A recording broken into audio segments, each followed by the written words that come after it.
morning to everybody. I know that we had our last meeting on Tuesday. This is the follow-up meeting. It's not a follow-up, it's another meeting within the week. Let me welcome everybody into the meeting and ask that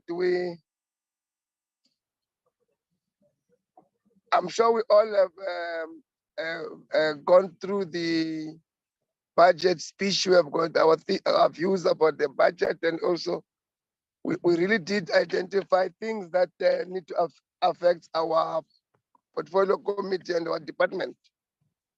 We will be in a position to can make good inputs on those. We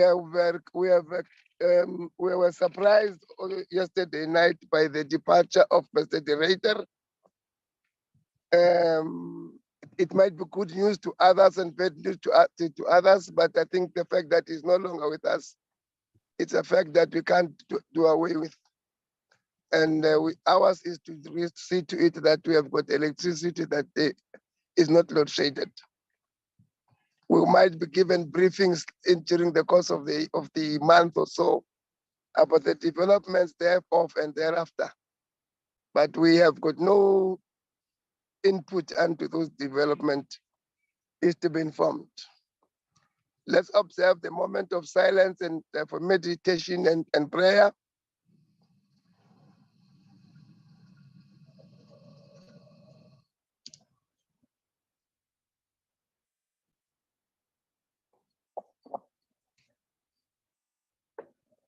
Thank you very much. The meeting is duly opened, and let's get the apologies, Nosipo. Yes, Chairperson, Minister won't be part of this meeting. He has another engagement. DM Magalies is leading the delegation. Mr. Basson is attending his provincial SOPA. That is all, Chairperson. Comrade Chair. Chairman. Kanjan Manje, Mato. I want to indicate Honorable Chair, how are you? I'm fine. I'm doing an early. I'm requesting an early departure. SOPA is starting at 10 here at home. Oh. Yeah, SOPA Chair. But why are SOPAs taking precedence over portfolio committee meetings? It's because some of us will remember which provinces send us to Parliament, Chair. Thank you. So we better postpone the portfolio committees for SOPA purposes. Ngiyadlala bhuti omdala kodwa kumamagazi ukhona phela usimele lapho. Nawe ngumele la Mpumalanga nini sis Grace. So umamagazi uyapanishwa yena anga-attend SOPA yakhe mina It was yesterday, Chair. I'll represent you and sis Grace. Thank you. Okay. Thank you very much, Mamakazi.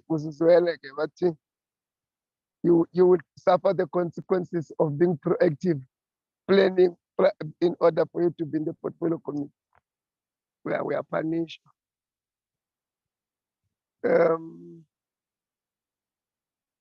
I'm sure we do have a quorum, Nosipo.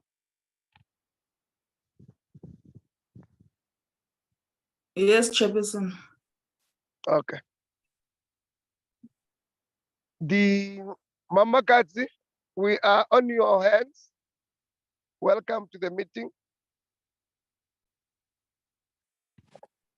Thank you very much, Chairperson.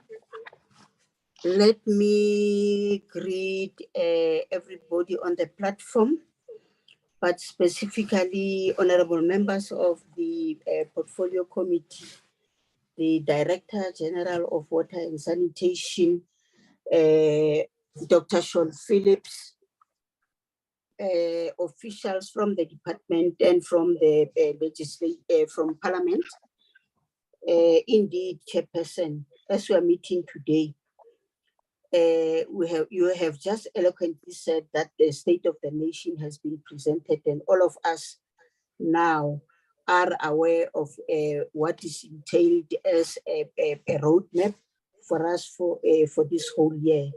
But also the budget debate and the budget speech was presented by Minister Godongwan, which actually an indication to say how we're going to be moving forward. Chairperson, one of the challenging things and one of the things that we always reminiscence about is the load shedding, which actually wreaks havoc on a number of activities. And the consequence of electricity outages makes it so difficult that in many instances there is no water, or if there is water, a lot of people now have opted to do potable water carrying because of the load shedding.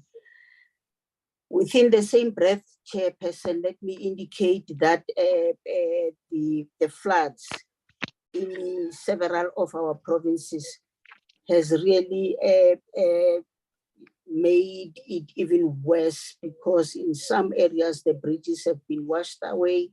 In some areas, people have to get out of their houses because the water has really gone into their houses.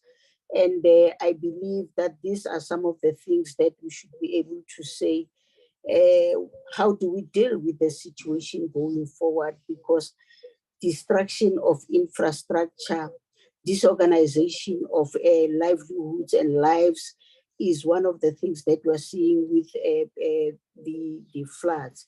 Chairperson, I would like to inform honorable members of that our department convened a Sustainable Development Goal 6 midterm review on the 22nd and the 23rd of February.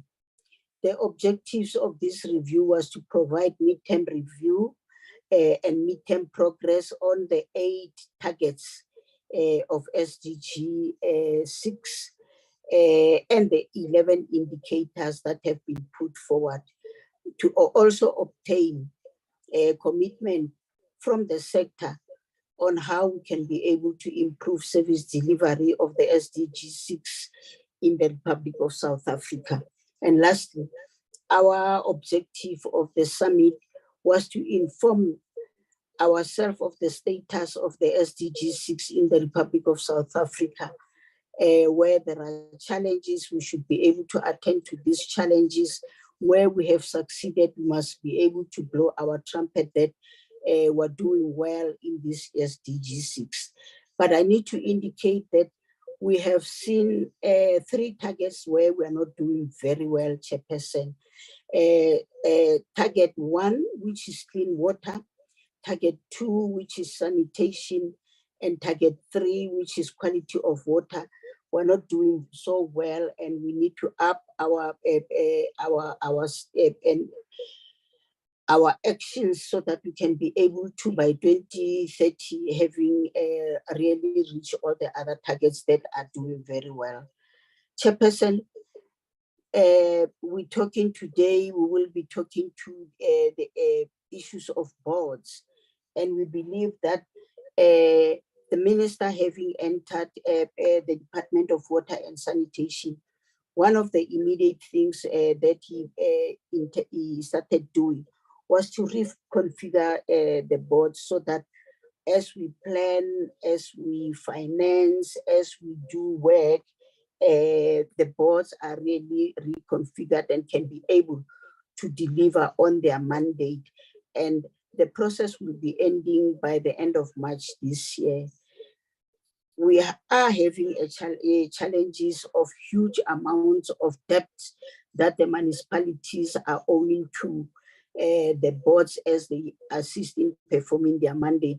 And I must hasten to say that the minister has said that the boards should be able to work very close to the municipality so that they can be able to really deal with the challenges that the municipalities are having, particularly in capacitating the municipalities and also making sure that we deal with the infrastructure that is a challenge. I also need to indicate, Chairperson, that most of the boards are still incurring fruitless, irregular, wasteful expenditure. And this is one of the things that we believe that working very close with the municipalities, we should be able to work very hard in making sure that this doesn't become an occurrence which actually is taken to be normal. There are several of the boards that are having challenges, particularly in filling up the post in senior management, and this, I believe, need urgent attention from the boards, but also it also needs urgent attention to make sure that the boards becomes functional.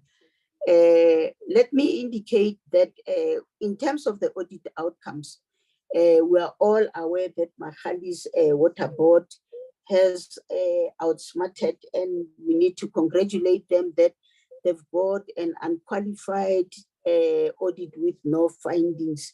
The other boards like the Bloom, your Umgeni, Rent Water, Lepelle, and Overbeck had unqualified findings, and Amatola and Umtlatuze had qualified findings. And this is one of the things that we need to work with the boards so that they can be able to be up to the stakes, because when there are challenges with respect to audit outcomes, it means we need to look into the work that they are doing and be able to really go all out to ensure that these boards can be able to do their work without necessarily flouting the rules. Chairperson, I am accompanied by the Director General and his team, so that as we are making a presentation to yourself, we definitely will be able to respond eloquently, because the DG and team will be able to assist in that regard. Let me thank you, Chairperson, for this opportunity, and believe that it's going to be a very good Friday for us. Thank you very much, Chairperson. It was a Friday. The DG. Thank you very much, Chairperson. Good morning, honorable members. Chairperson, we're also accompanied by officials from 3 of our water boards this morning. From Magalies Water, we have the Chairperson, Dr. Lydia Seboho. We have the Chief Executive, Mr. Sandile Mkhize. We have the Acting COO, Mr. Ofensi Intutang. The Strategy Manager, Saneli Jeli. The Acting CFO, Thembalani Shezi. From Lepelle Northern Water, Dr. Mpepu, the Chairperson, is here. The Chief Executive, Dr. Cornelius Reuters, and 2 other officials from Lepelle, Mr. Ramalazzo and Mr. Nokeri. And from Amatola Water, the Chairperson, Ms. Pam Yako, is here. The Acting Chief Executive, Mr. Peleli Galada, and the Acting CFO, Ms. Nomganga, is here. Chairperson, according to the agenda, the first item is for us to present from the department's point of view. Shall we proceed with the presentation? Yeah, we can continue. I haven't seen that. Yeah. Well, let's present it. Okay, thank you, Chairperson. The presentation is going to be presented by our DDG for International and Governance, Ms. Lindiwe Lusenga. Over to you, Lindiwe. Yeah, thank you so much, DG. Thank you, Chair and Deputy Minister and honorable members. It is our honor to present and also accompany the water boards that are here appearing before you.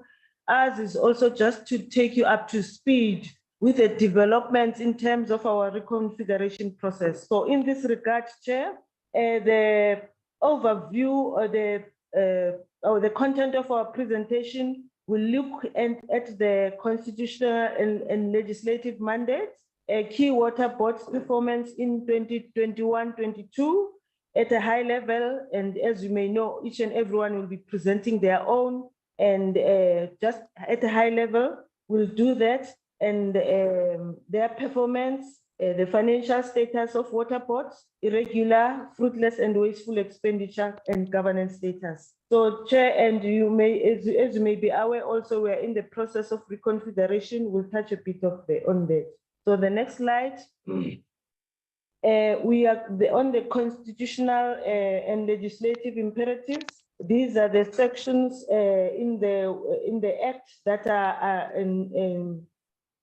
are governing our work in this regard for us, and in terms of the legislative imperative. That is Section 10 of the Constitution, which provides an inherent dignity and the right to have to ensure that people have got dignity, and also that as a government we have the duty to intervene where the provision of municipal water and sanitation services is resulting in people's dignity not being respected and protected. Hence, the mantra of the minister to say that our way is to make sure that we provide water security and water services, and the way he has configured the department. The other acts are Section 27(2).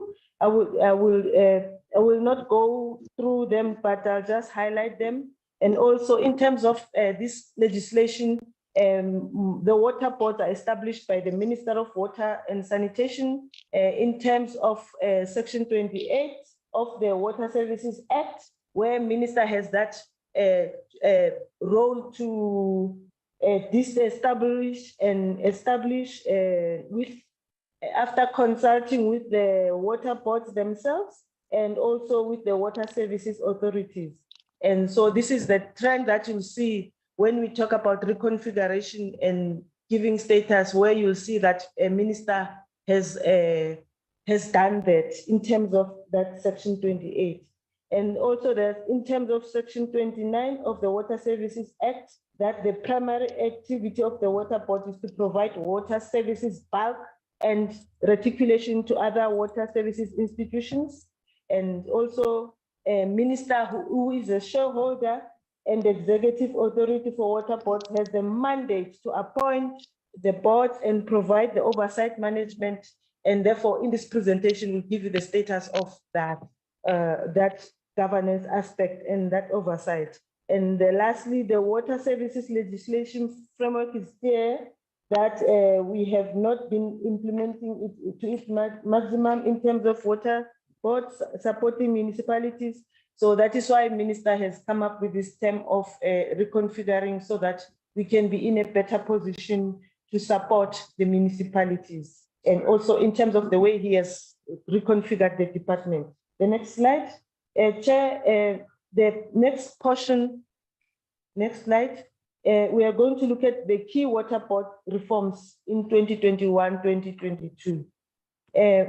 Chair, it is, we are just giving you a status in terms of the change, the drivers that necessitated the review of water boards. The municipal performance is generally weak and compromises effectiveness and sustainability in water service delivery, and which means that we have not been, this means that services are not being effectively expanded to all households without services being provided to existing households.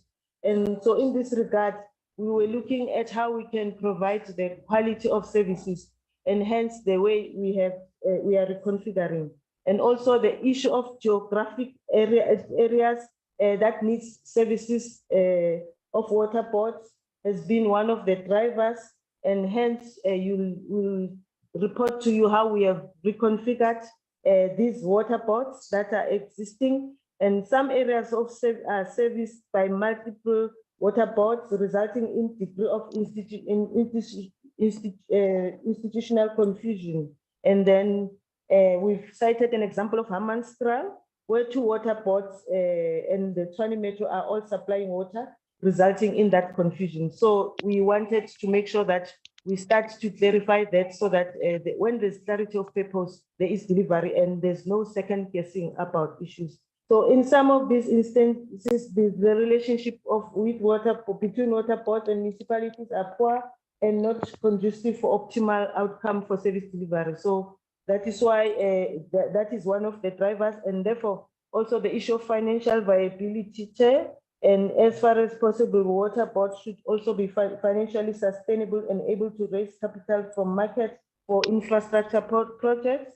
And they have been and continued, and so there's a need for us to be able to ensure that also we intervene because also of the governance related problems in some of the water boards.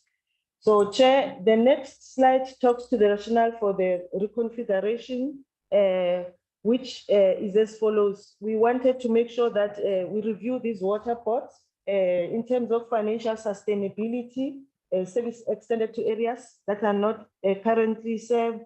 And remember, we are on our quest to achieve goal 6 of SDG 6 on water and sanitation for all as alluded by our DM. And it is very important that we consider that we considered that rationale. So the following items, the bullets indicate what we wanted to achieve: the better economies of scales, if enhanced market capitalization for infrastructure projects, and also to enable better subsidization and increased financial sustainability, among others, and also to enable better working relationships with provincial governments and better alignment with water, also better subsidization, and among others, and also to provincial government with water, and also to enable water boards to support water services authorities. Hence, we said that when Minister reconfigures, we also consult the water services authority. So what is key in this quest for us to reconfigure these water boards? We will make sure that we are not leaving anyone behind, and the labor imperatives in terms of the labor legislation are not flaunted, and no one will lose their jobs. That is the assurance that we've given when we were conducting this reconfiguration. Next slide. The next slide, slide 7, indicates the coverage or how we have reconfigured the water boards. As you may be aware, the CDBank has been disestablished, and then those areas configuration. Slide 7 incorporated into Bloom Water and Magalies Water. And Bloom Water will cover Free State and Northern Province. Magalies will cover the whole of Northern Province. And then this involves transferring some of the areas and assets from Lepelle Northern Water and Rand Water and to Magalies. So as we reconfigure, we make sure that the entities are talking amongst themselves and making sure that we come up with one direction. So Rand Water will service the whole of Gauteng and the whole of Mpumalanga. And this involves transferring some of, like I was saying, where there are areas that were previously serviced by the other water boards, there will be that consultation to make sure that there's proper transfer to the relevant water board as directed by Minister. So Lepelle Northern Water obviously will expand to the whole of Limpopo. Umgeni and Mhlathuze will be reconfigured into a single water board for KZN, and then Mhlathuze will ultimately be disestablished. And then Amatola Water Board will cover the whole of Eastern Cape. Overberg will cover Western Cape. So that is the layout of our reconfiguration, Chair. So the next slide, it just highlights the status to date. I don't know whether, Chair, you want me to go through the status to date in terms of the reconfiguration. And our timelines for all of them is March. And then in most of these water configuration layout, Chair, we have gazetted And then also in most of them, also Minister has conducted the relevant consultations with water services authorities, with the water boards themselves. Hello, and also, Chair? Okay, and also all the relevant stakeholders, including in some instances, the funders. So Chair, that is just the overlay, and the details are there in the planned progress. With Tuesday, we are disestablishing, as we indicated, and the incorporation will happen in March 2021, and with the final gazetting thereof. With rainwater, final gazetting also, like I've indicated, in 2023, and then and also the gazetting of the extension, which has closed on the 27th of January, and also Lepelle Northern Water. Also, we are aiming to make sure that we consider all the due diligence. And in fact, all of them, Chair, there was a process of due diligence, let me assure you. And then some of it is continuing, and particularly of Umgeni, and also like all of them, Chair. And some of the funders have also requested us, particularly to make sure that we look at the impact of the risks in terms of the market. How will the market react to this establishment? So we are busy with those. We are supported by our state law advisors to get the legal aspects of them, and also some of them we are getting, we've gotten PSPs to do the financial analysis, Chair. So that goes to all of them, Chair. I will not go one by one, because most of them, as I've said, we intend to gazette the establishment by March 2023. And then if that goes also for Bloom Water, Amatola, and then also over back Bloom Water and Magalies. And also let us also indicate that Minister has monitored this process closely, and also we have reported to the Minister on like as and when and where there are challenges, Minister has intervened to assist us going further. Chair, I think that is the overlay of all the water ports, and to assure you that we are on course. By the 1st of March, by the 30th of March, we would have gazetted most of them. And then we want to make this process seamless and also consult as far as possible. And as a department, we are supporting the water ports accordingly. Chair, I'll proceed. Let's go to the performance of water ports. That is slide number 11.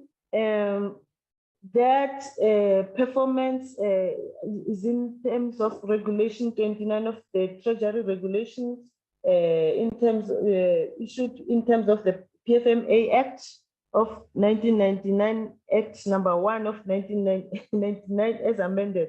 So the Minister annually concludes a shareholders compact with all the water boards. So this shareholder compact includes the performance perspective in terms of organizational efficiency and effectiveness, financial performance, Chair, and general performance, organizational capacity. Because if you do not have that, then it becomes difficult for the entity to perform.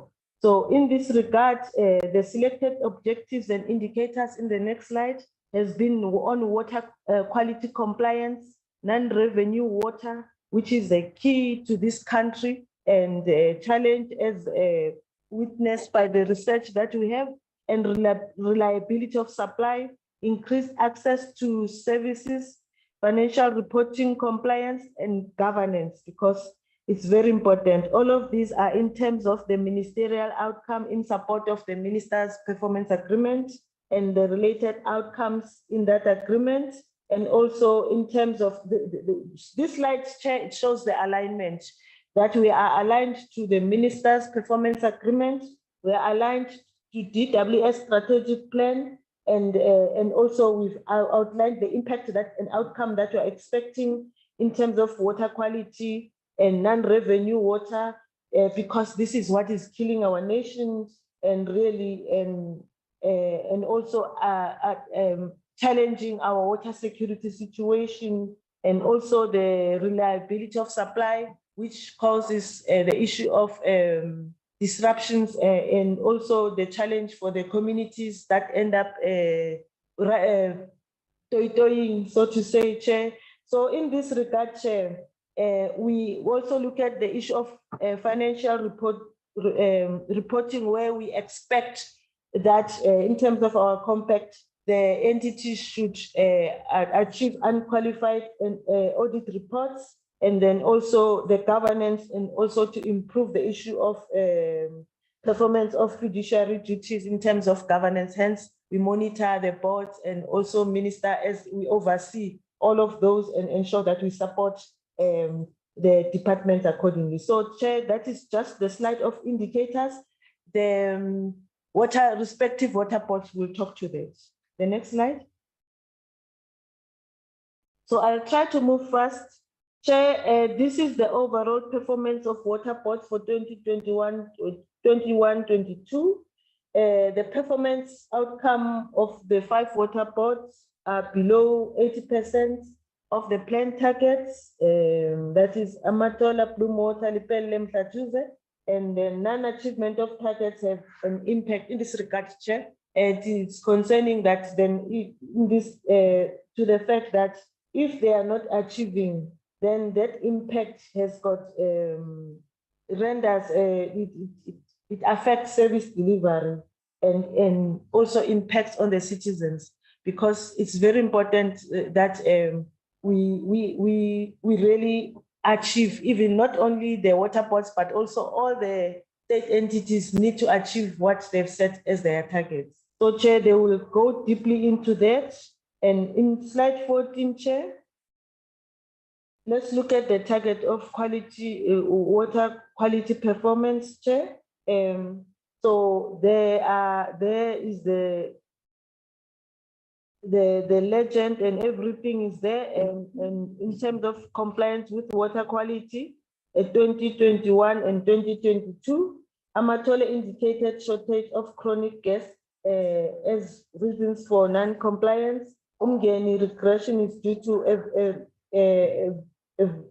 elevated coliforms. I mean, Chair, in general here, I could safely say that one of the main reasons here is related to chlorine, which is one of the issues that they highlighted to, so that they like, because of the monopoly, so to say, or 1 or 2 service providers in the country. And I think this we should flag as this committee as a key point to consider, particularly in terms of industrialization. How do we make sure that this country is able to sustain the water quality by having the chlorine that is required by not only the water boards, by all the other people that are in the space of water business.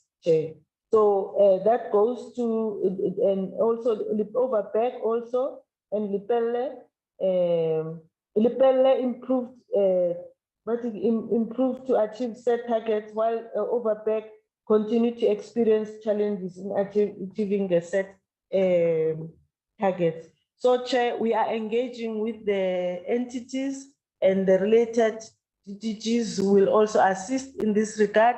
But the key there on water quality, Chair, we need to look at the issue of chlorine. That is really raising its head in this instance. So the next one, Chair, is on water loss. There are the legends. You see, what is it, in 2021, 2022, and then the water losses. That is the key. I need not repeat this one. It is giving us headaches, and it is a matter that we need to look at, particularly in consultation with the municipalities, because this business is all about providing water, and if you're losing it and you can't account for it, also it's a problem. So Magalies has regressed. Lepelle also has regressed because of aging infrastructure, and then also Amatola did not meet water loss targets due to frequent pipe bursts. as a result of water hammering experience during load shedding. And also, Chair, here, we could also safely say that also the issue of load shedding is key. And I think it has been in the news and it's something that we need to look at. And Overpack did not meet water loss targets due to prolonged pipeline repairs and networks. Chair, there we are. And then we also, on the reliability of supply, also, this is the performance. And Chair, I think, let me glide on it because the respective entities are going to talk to these issues. And yeah, I don't know if you allow me, Chair. Yeah, I think Yeah, it's okay. better because you are not. I mean, I think you're taking a good shortcut because we are still gonna hear the boards themselves talking to the problems Yes. that they have. So you're very correct. Yes. What way you implying that you want to end here and then go for the boards? Yeah, yes, Chair. Okay. Yeah, okay, let me finish off and then, yeah, the finances, Chair. Yeah, okay, Chair. And the finances also, the status of. The people around you are speaking whilst you're speaking. So they are over there as well. They are actually drowning you. Okay. Chair? Yeah, continue. Okay, Chair, yeah, thanks. And then at slide 17 also just shows the finance, the audit. Yeah. Yes, the audit outcomes and Magalies, we really congratulate them and the others, the unqualified, Uplum Water, Umgeni Rand Water Lepelle, Amatola and Msatuze qualified, and then Citibank annual report not submitted. Remember, it has been disestablished, Chair. And then I'm not going to go to finances. I think I should stop there. And then they will go into details. But let's congratulate those that have done well. And then those that are on course, Chair, we'll work with them. And also let's also indicate that we are working with them through the CFO forum, where we look at the financial matters. And we support them also with the chair of the audit committee, who we meet twice a year to look at some of the issues that are related to audit-related matters. So, Chair, we assure you that we will support the water board accordingly. May I submit, Chair? Thank you very much. And members, I want to suggest that we do not engage the input by the department now. We listen to the boards, all of them. And then because remember, there is even this issue of configuration that is taking place, which is going to kickstart by March. Therefore, the work is very outcome based. I'm suggesting that we give boards to talk to us. When we engage them once. Members, do I have your agreement on? Any one of you?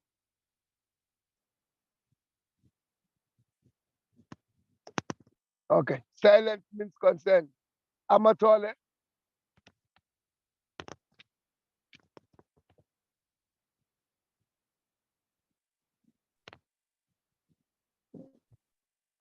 Am I talking alone, colleagues?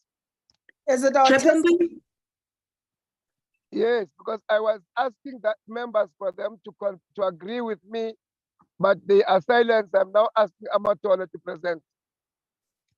Agreed, Chair. Chairperson, we agree. Okay, thanks very much. Amatola. Let me switch on my camera, Honorable Chairperson, so that you can just see what I look like, and then I'll switch it off if that's okay. It's okay. It's okay. All right. My name is Pam Yako. As introduced by the DG, I am the chairperson of the interim board. I must apologize, Chair. I do have flu, So my voice is not, it sounds a little, I'm losing my voice.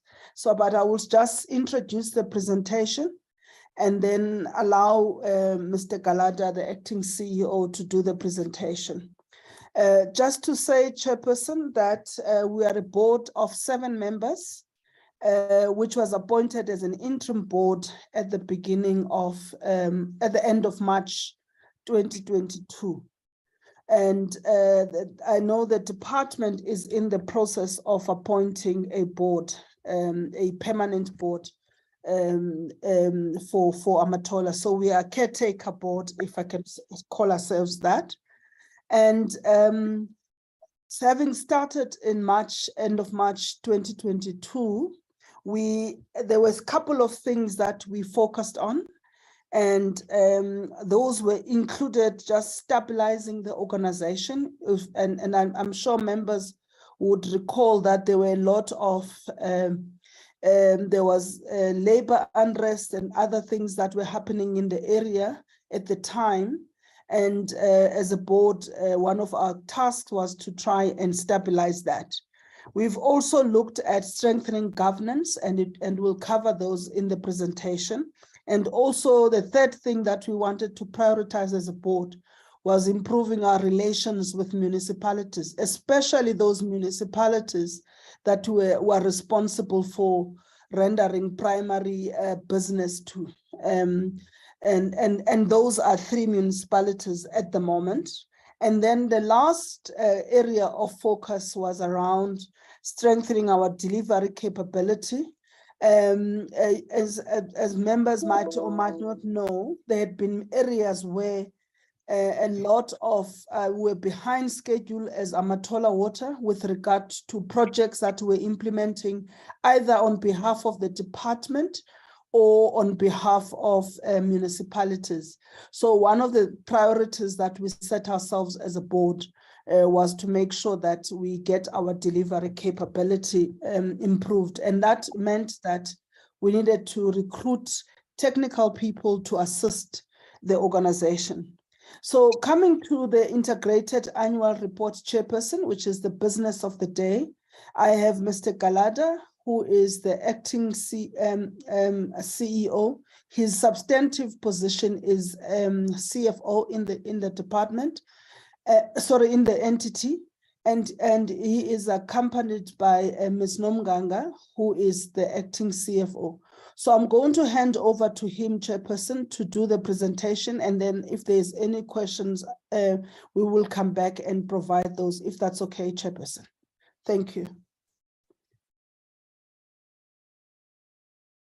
Now we have agreed like that.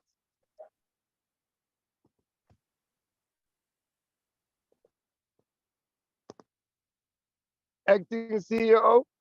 Okay, good morning, Chair, and good morning, Honorable Chair, Honorable Deputy Minister, and HOD, and all honorable members in the meeting.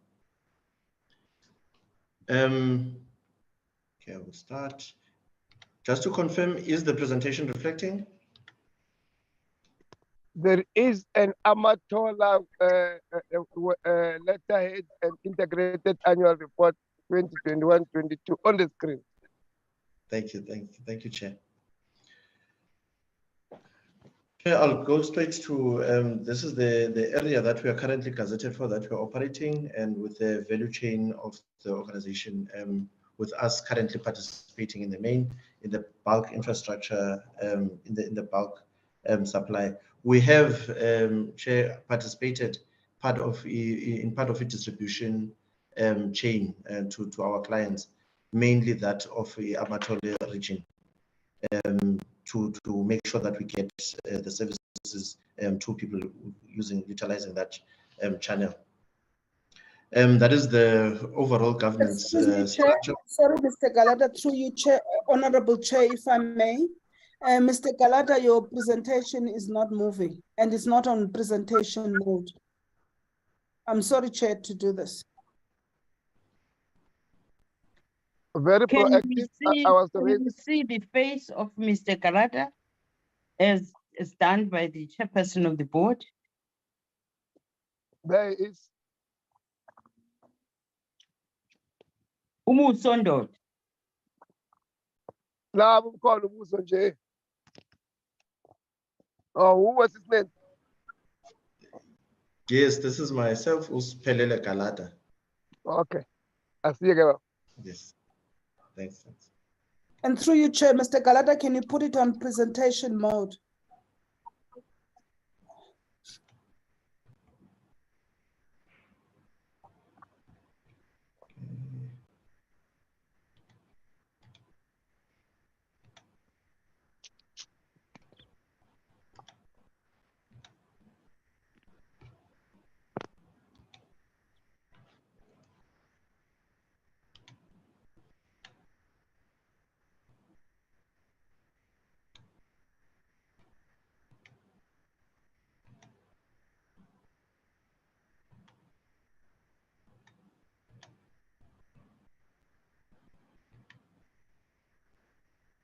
Is it on presentation mode now, Chair, on your side? And now it is Is on it- slide mode. It's not, yeah, it's not. You want me to flight the presentation for you if to save time? All right, Chair. Okay. Sorry, Chairperson, about this. Okay, fine. Can I ask the host to enable me? All right.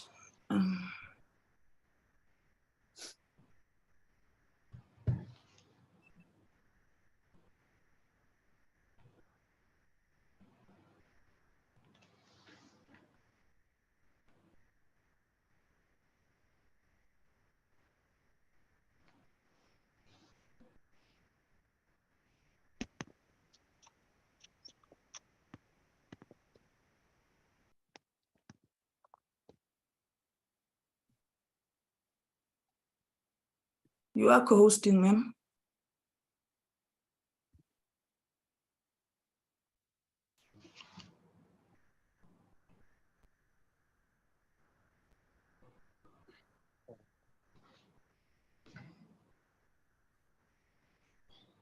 Okay, thanks. It is visible on the screen. Sorry for the delay. I'll go straight through to the slide on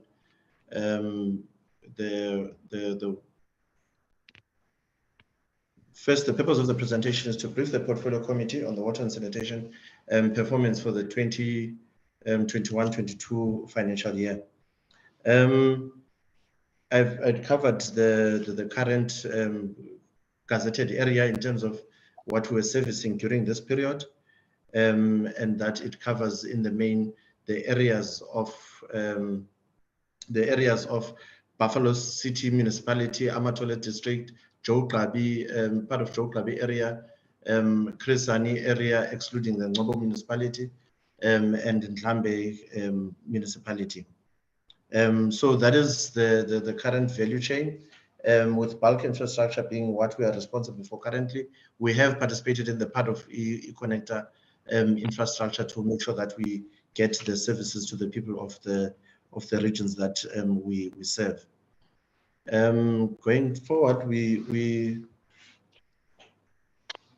that is the current governing structure, and we do have the committees established and with the board overseeing those committees, the Audit and Risk Committee, Finance, Strategy and Business Development, Human Resource and Remuneration Committees, and those committees have been functional throughout the financial year, as also highlighted by Chairperson in terms of stabilization at governance level. So that has been happening. We still do have a vacancy of the position of the Chief Executive. However, all the other executive positions have been filled, which also again talks to the stability that Chairperson was referring to. Then, Chair, moving forward, the non-financial performance information. The organization has not has really regressed from 2019 in terms of the audit outcome, obtaining a qualified audit opinion in the year 2021-22. And the reason for that was around the issues of annual financial statements, which reflected that there were material adjustments to the financial statements, expenditure management as a result of the organization incurring irregular, fruitless, and wasteful expenditure. Procurement and contract management, this is where we had struggled in terms of the adequate disclosure of commitments of the organization.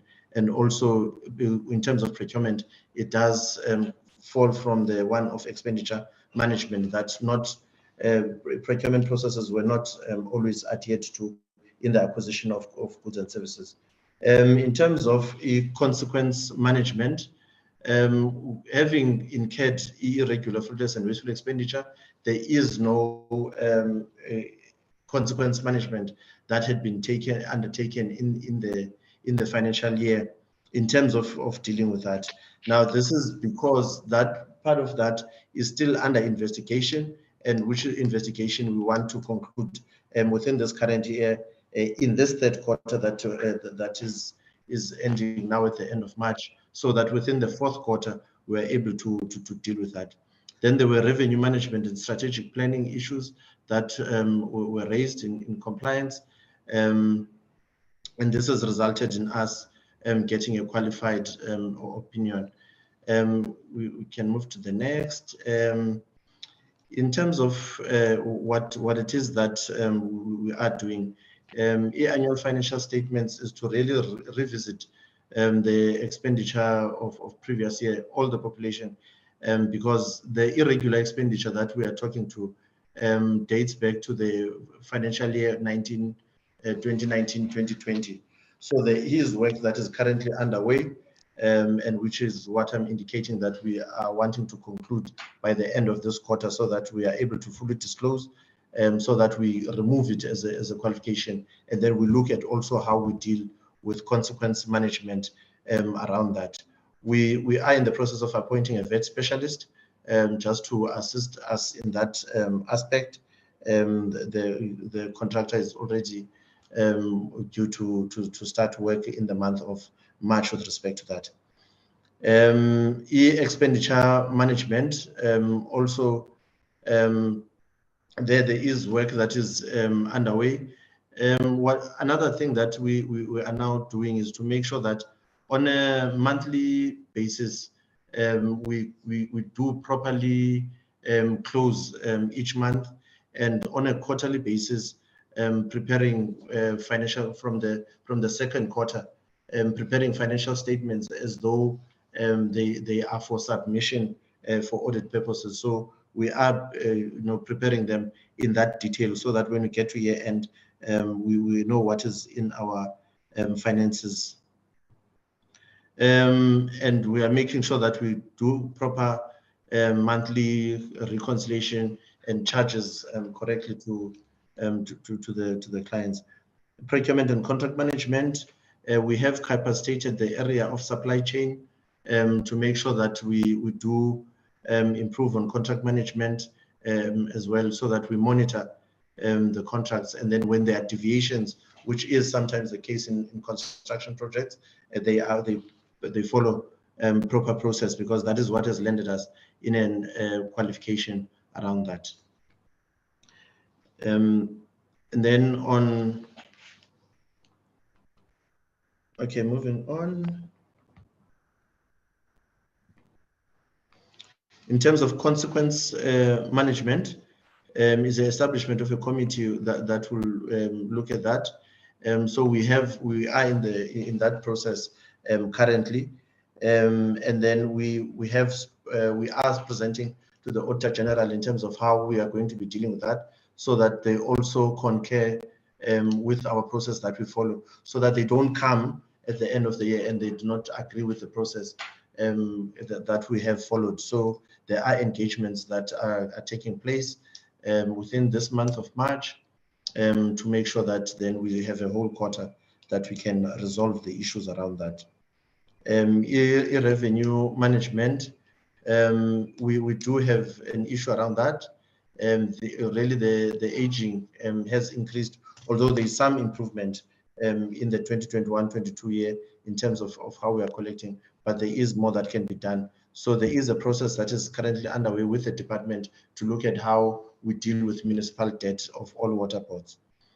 The strategic planning, this talks to the remedial action. Then the performance, the performance result for 2021-22, we were sitting at 49%. I think there are various contributors to that. In the main was the issue relating to financial viability. That was one of the challenges. And also, as we indicated, part was the supply in terms of meeting what our targets were in terms of supply. And then in terms of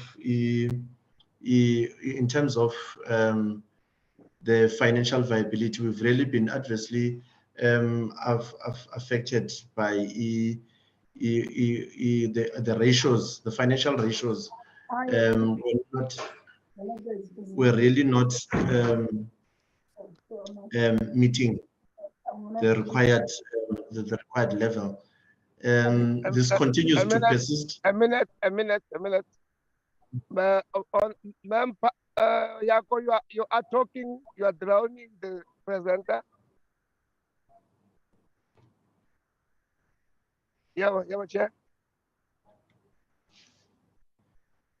Just avoid a bit the back talk in where you are. I can see you are sitting in one group. It's fine, but they talk above you, so you end up being not heard. Okay. Okay, let's continue. Okay. Yes, Chair. If you do look at the trends within the organizations, that it had a downward spiral from the 2018-2019 financial year in terms of performance. I do think that is why you then have the chairperson of the board reflecting that there has been then a need to stabilize the organization and to refocus it on performance targets. The board chair has filtered that to the executive management to make sure that we do focus on performance of the organization and improve on that. I don't know if the presentation is still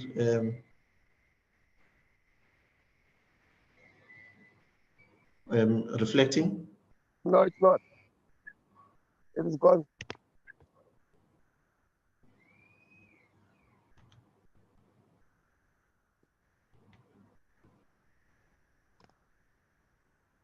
Mamiako, bring the presentation back.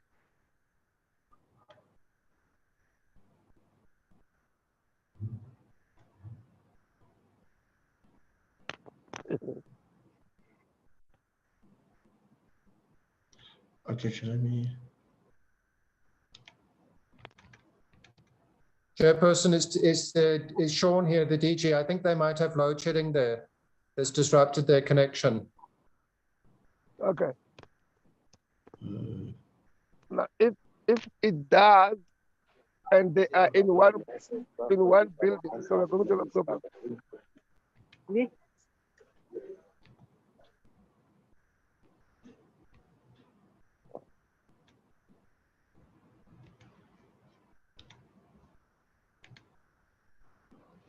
But can they talk to us and tell us that? Then we can move to another presentation. Okay, Chair, I'm quickly trying, as I tried earlier, to project myself and see quickly if it will work so that I'm not too far from. Maybe look, just continue presenting because we do have the presentation with us. The presentation was sent to us, so we have gone through the presentation. Just present. Continue. The entity has seen a decline in performance on the indicators. There were water restrictions that were imposed during the year, but the major crisis as was reflected is that of the chlorine shortages that affected water qualities. And this is what was reflected, that it should be flagged, that we do look at how this the supply of chlorine does, within the country.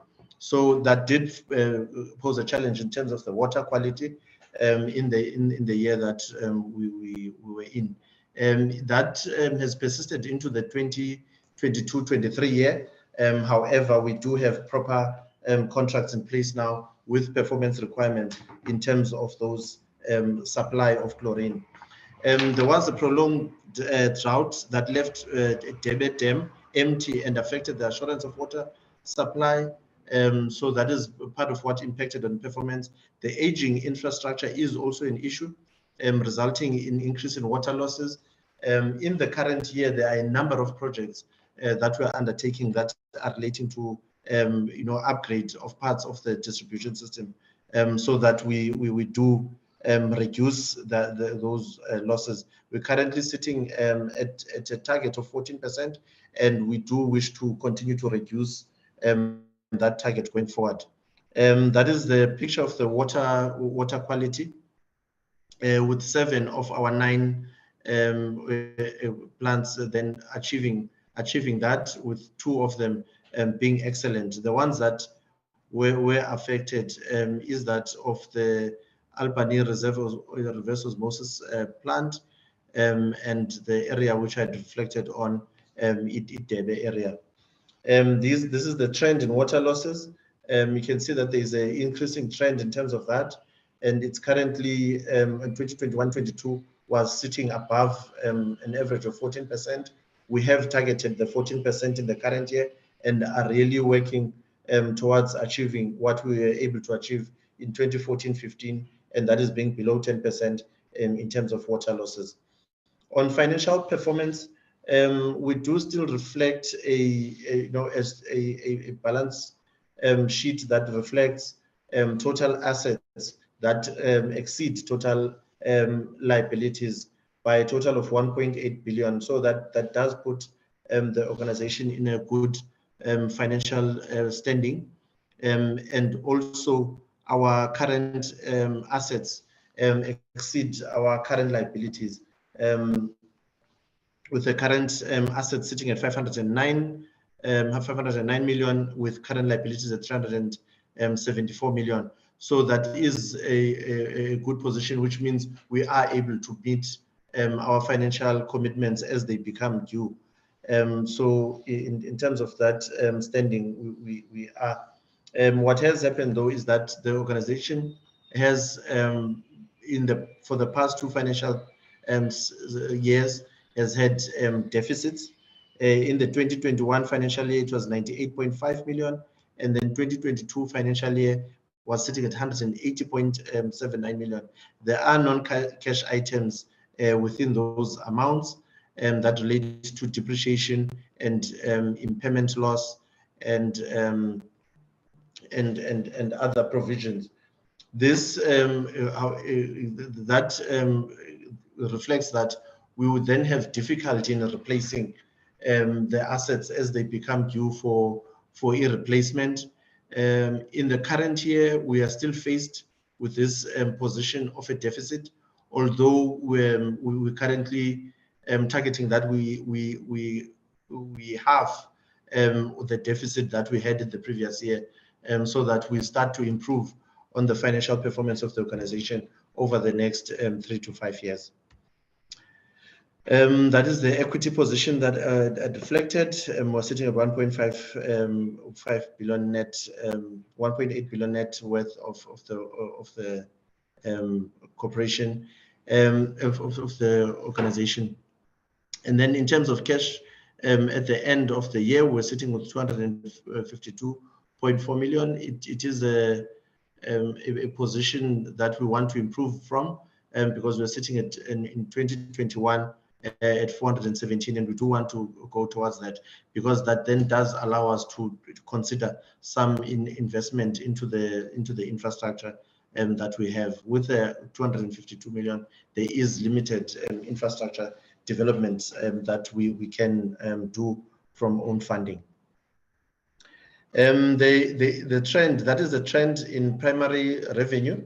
There's 2022 showed an increase from 2021, although it was a very slight increase, but we want to build on that to continue to increase revenue. There has been a decline in the secondary business, and this is where the chairperson was reflecting that we have capacitated our project management unit, because this has resulted from one, the turnaround within our supply chain, which we've also capacitated. It also talks to how we have managed projects, and therefore there's that decline. In the current year, that continues to persist, but there is some, I'd say some light at the end of the tunnel, in that there is improvement in turnaround of projects. If you look at the first quarter of the financial year, of the current financial year to the second quarter of the financial year. So the interventions that have been put by the board are yielding, are starting to yield the required results, and the improved interactions with the clients that are talking to secondary business has also yielding results. We do wish that as we proceed, we're able to get back to the performance of 2018-19, where we're sitting at 82 million in terms of contribution by secondary business.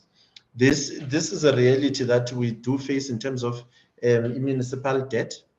We are sitting with a total of 344.8 million owed by municipalities to Amatola Water, with the biggest debt sitting with Amatola District Municipality, and the reflection that we are continuing to engage with them. There has been some improvement in the current year in terms of consistency in payment by Amatola District, although it's a process that we really do need. The department has started on its side to have an approach in terms of how we can deal with municipal debt.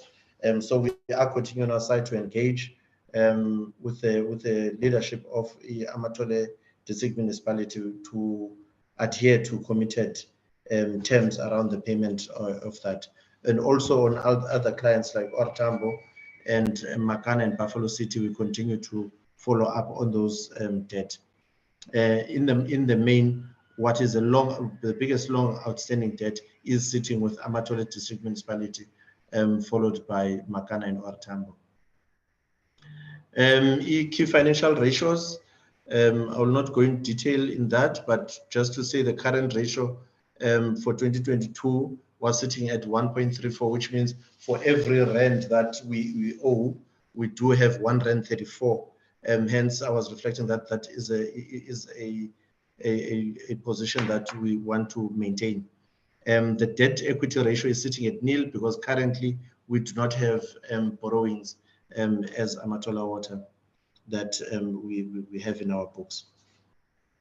In terms of employees, we are sitting with a total of 333 employees at the end of the year. This is just to show the economic empowerment in terms of our spend. We do always try and make sure that we have the economic empowerment within how we procure our goods and services whilst maintaining good quality services. Achievements, there has been an appointment because for some time there was a vacancy in the position of CFO, and that has since been filled from the 1st of October, and vacancies in supply chain management, vacancies in human resource and program management unit. So the board has ensured that those positions are filled, and to also provide stability within those functions, more especially as it relates to financial viability and making sure that there is continuous monitoring and there is a turnaround in terms of those. We have retained the ISO 45001 in terms of occupational health and safety. So we are continuing to be ISO accredited, and approval of 9 organizational policies. The board set and looked at key policies that would be enablers, and have reviewed those and made sure that those are approved. Turning around on the project portfolio, we've gotten practical completion of the Nooitgedacht low level scheme phase, which is for Nelson Mandela Bay Municipality. Appointment of the replacement contractor which was appointed in December to start with that construction, and that is for Makana local municipality. There is continuation of the Sarab Batman district municipality projects in Misrand, Kirkwood, and Peterson. And again, the strengthening of the project management office with the appointment of 5 professional engineers, which form part of our team that monitors the progress on projects and also assists in planning for new projects. The challenges will still continue to be affected by load shedding, the aging infrastructure, the climate change, long outstanding municipal debt, because that is limiting our investment in our own infrastructure, low levels of stakeholder confidence, and this is coming from the lack of engagement with stakeholders previously, which the board chairperson has reflected that there is an improvement around that, and that the board is ensuring that there is that engagement with stakeholders. The financial deficits reported in 3 consecutive years, which is something that is really receiving attention, and we're trying to increase our revenue in that aspect, but also manage the expenses so that we then end up in a surplus position, and reduce the deficits and end up in a surplus position. There has been a decline in organizational performance, which is what the board has placed focus on. That even as we report quarterly, there are clear remedial actions, and that are monitored in terms of performance thereof, so that there is improvement in organizational performance. Also, the qualified audit outcomes in 3 consecutive years is a very serious concern to board, and also that is receiving attention and reported to the audit committee on a quarterly basis in terms of the approved plan that is currently in place, is then monitored on a quarterly basis and on a monthly basis by management. There is outdated organizational policies. There are some policies, albeit the 9 that were prioritized by board. There are some policies that the board is also going to review to make sure that there is a clear direction in terms of how we operate. The board, the interim board, had an intervention plan, and it was around these 3 pillars: that creating primary business focus, strengthen governance, and leadership restoration. So those are the key areas, and there is really, I mean, this was a very good way of certifying what is that we need to focus on, and that the resolve the Amatola district municipality. There is additional capacity request which from Buffalo City municipality, which would in turn start to talk to the better financial viability, because BCM is a paying client, and therefore we do need to look at their challenges around provision of water in the expansion of their area as well. So we have plans in place that will ensure that we increase the capacity in line with that. There are stakeholders, improve stakeholder management, and then if you look at governance, the governance has been functioning. Board has been restored to normalcy in terms of how it functions. The audit improvement plan, there is a plan in place for consequence management. and the reorganization really in terms of how we work as an organization. The position that still remains to be filled is that of the CEO, and there are processes underway around that. So Chair, in terms of that, and there's also building the building of organizational capability. So Chair, if we look at where the organization is, yes, there have been challenges that have led to non-satisfactory performance around it, but there are clear plans in terms of how we improve that, and into the 2022-23 year, and start to build on that going forward as an organization. Thank you, Honorable Chair. Thank you very much. The second part should be Lepelle, I think.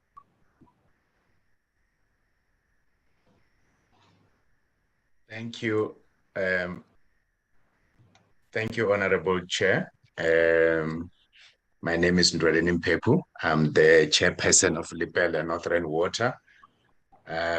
With me is the Chief Executive Officer, Dr. Cornelius Reiters, as well as the CFO, Stanley Ramalazo, and the Manager Strategy Performance and Monitoring, Wonomen Nugeri. We really appreciate this. Greetings to you, chair members of the Parliament, Magalies, Deputy Minister, DG of DWS, Dr. Phillips, and all the employees of DWS. That's me. I'm going to switch off the camera so that the network does not disturb us, Chairperson.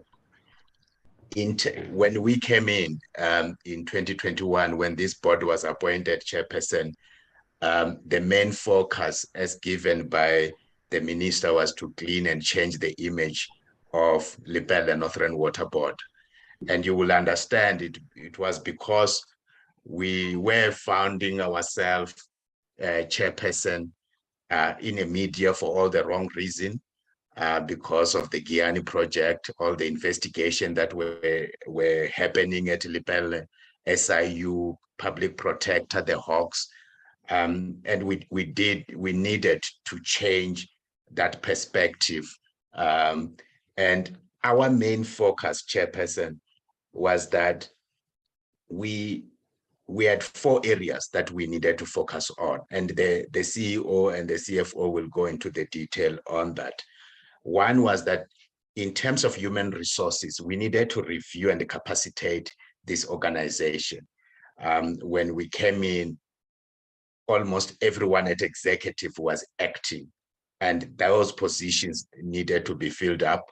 And when I go to the highlight, I will show, so the team will show some of the progression or progress that we've made regarding that, Chairperson. The second item was on supply chain management, because we were found wanting in terms of supply chain management, hence all the investigation.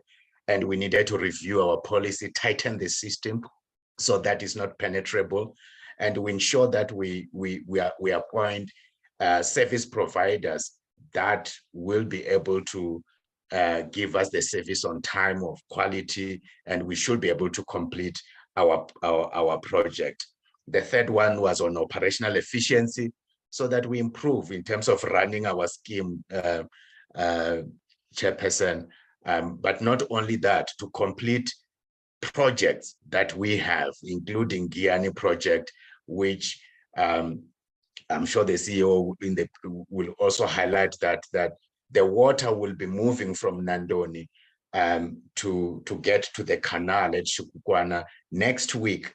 We are certain that water will be flowing to Ntsami Dam, which will be a great achievement after so many years, Chairperson, of this project stalling.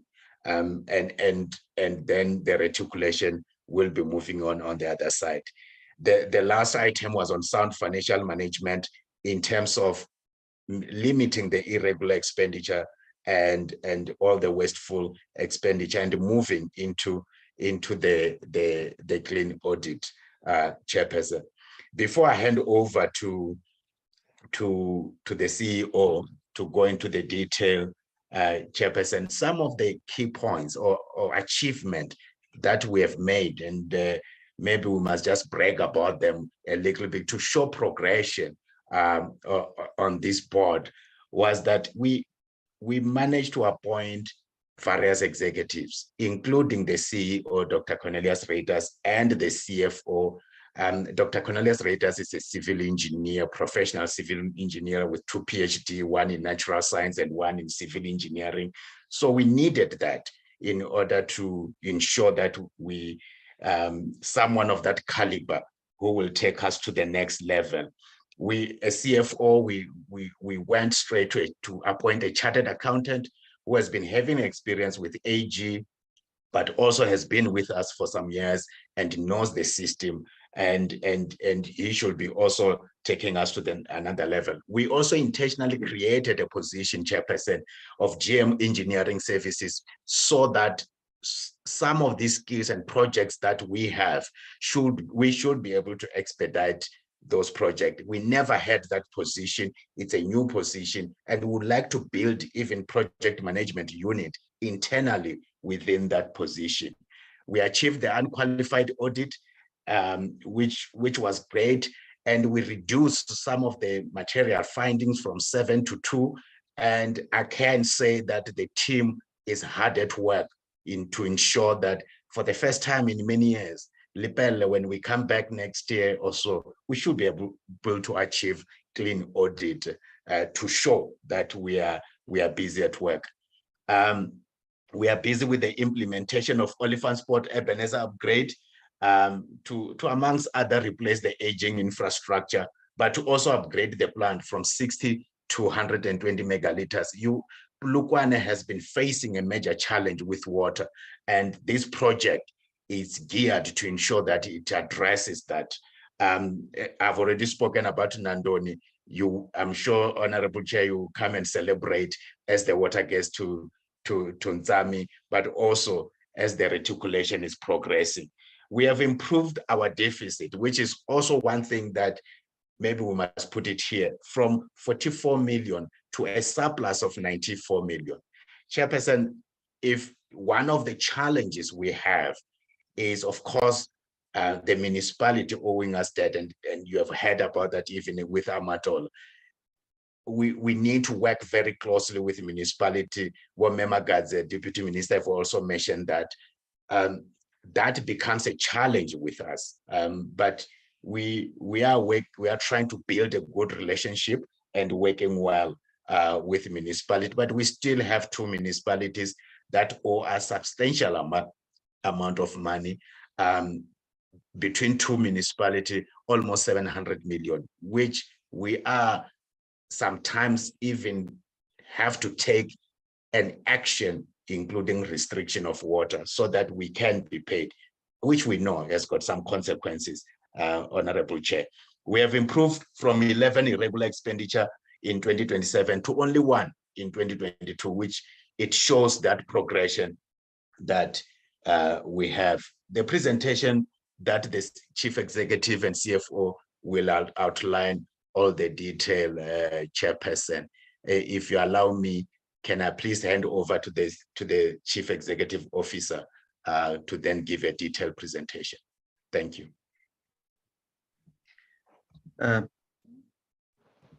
Thank you. Okay.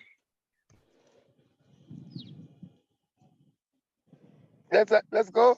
Let's go. Thank you and good morning, Chairperson. This is myself here this morning. I'm Cornelius Reiters. I'm the CEO of Lepelle Northern Water. I just want to upload the presentation for us this morning so that we can then, so that I can present. I had it here and now, okay, here it is. So that I can then, okay, sorry. Okay, sorry. Okay, Thank you. I hope you can see the presentation. If not, then indicate to me. Can you see the presentation? Yes, we can see it. Yes, sir. we Okay, do. thank We do, you, sir, thank we you. do. Yeah, okay. I will then just put it onto slide mode, and then I just want to go up to the introduction. I will stop sharing the camera for the sake of bandwidth. So I just need to then proceed with the presentation. We are So here this morning. you are not trying to outsmart your chairperson based on color. Sorry, Chairperson? You are not trying to outsmart your chairperson based on color of the skin.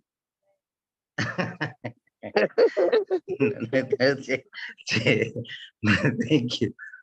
Good morning to you, Chair. Good morning to the Deputy Ministers, Member Katsi, to fellow colleagues, to the fellow members of fellow MPs, and to colleagues, and to also to the chairs of the boards.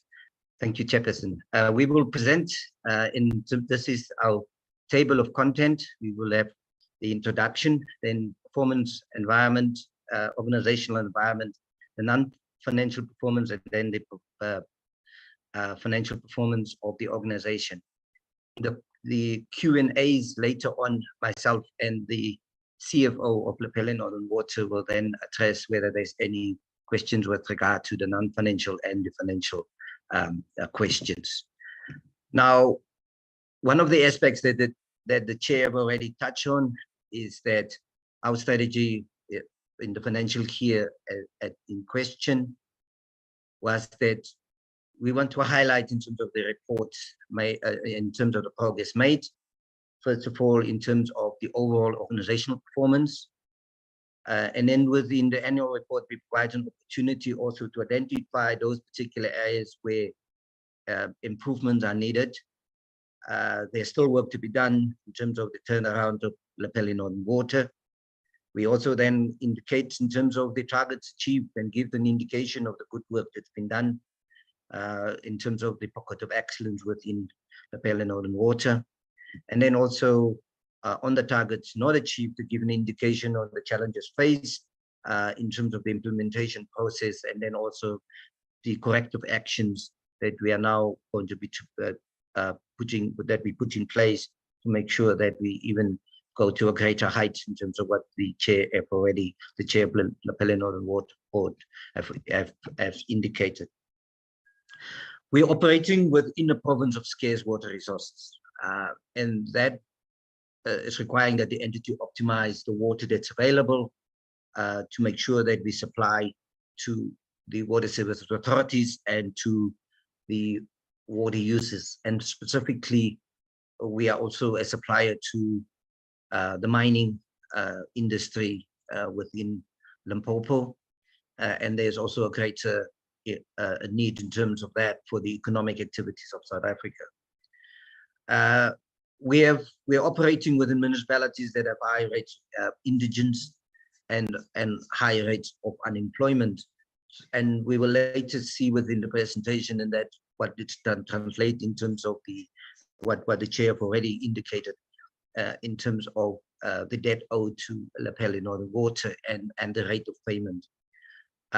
This has put significant pressure on us in terms of the water tariffs that we set, and yet that should be affordable, and yet the entity should be sustainable,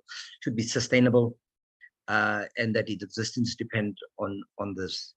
And therefore, we also need to replace the water and wastewater infrastructure that are aging, and also those particular aspects that deals with the capacity within the province, and also to address the issues of water quality. And we've got substantial collaboration within the sector in the province to supply water services in all the areas where we are operating. And as been indicated by the Deputy Minister already, that is going to put even greater responsibility on Lepelle Northern Water in terms of the reconfiguration of the water board, where we sit in areas that we're going to take over, that we need to supply, and therefore we need to then look at the continuous sustainability of the organization and the financial viability of the organization, of the entity going forward. In terms of the board, we've indicated, it was presented earlier in terms of the minister, executive authority.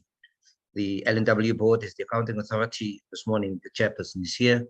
The board was appointed by the ministers, that has been indicated, and we need to ensure the development of business strategies, policies, procedures, and to monitor and review the management implementation of these policies and procedure. The L&W board was appointed on the 4th of August 2021, and the appointment is for four years. There are 4 committees within the L&W board. It's the HR and Ethics and Social Committee, the Audit and Risk Committee, the Infrastructure Operations and Stakeholder Committee, and then the Finance Committee. The non-financial performance, we have achieved a performance in 2021-22 of 77%. This morning it's been indicated that we should aim for 80% and more. That is a substantial improvement from the 2020-21 financial year, where that was 67%. There, as I've indicated, there are areas of improvement that we need to do, and that I will highlight later in the presentation. From our stakeholders, we have the statutory stakeholders in terms of the minister, the department, National Treasury. We got our strategic stakeholders like the Limpopo Office of the Premier, the Cockstar, Salga, SAWU, and then professional bodies that we are working with, and then contracted, the municipalities, the staff, the suppliers and service providers, and then non-contracted. Communities are very critical, also the non-governmental organizations, schools and media.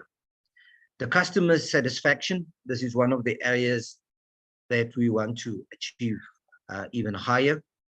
That although we have had customer satisfaction of 81%, the aim is to achieve 90% and more. This is an improvement from the 2020-21 financial year. But there are areas that we need to improve on, and specifically with our municipalities in terms of availability of water, the shutdowns for maintenance, and also the major issues with regard to load shedding that is really drag us down in terms of the satisfaction rating by our customers. Although we have reached an agreement with Eskom not to load shed on the major water supply schemes within the province, specifically in the areas where we supply to our economic active customers, and also in terms of the municipalities.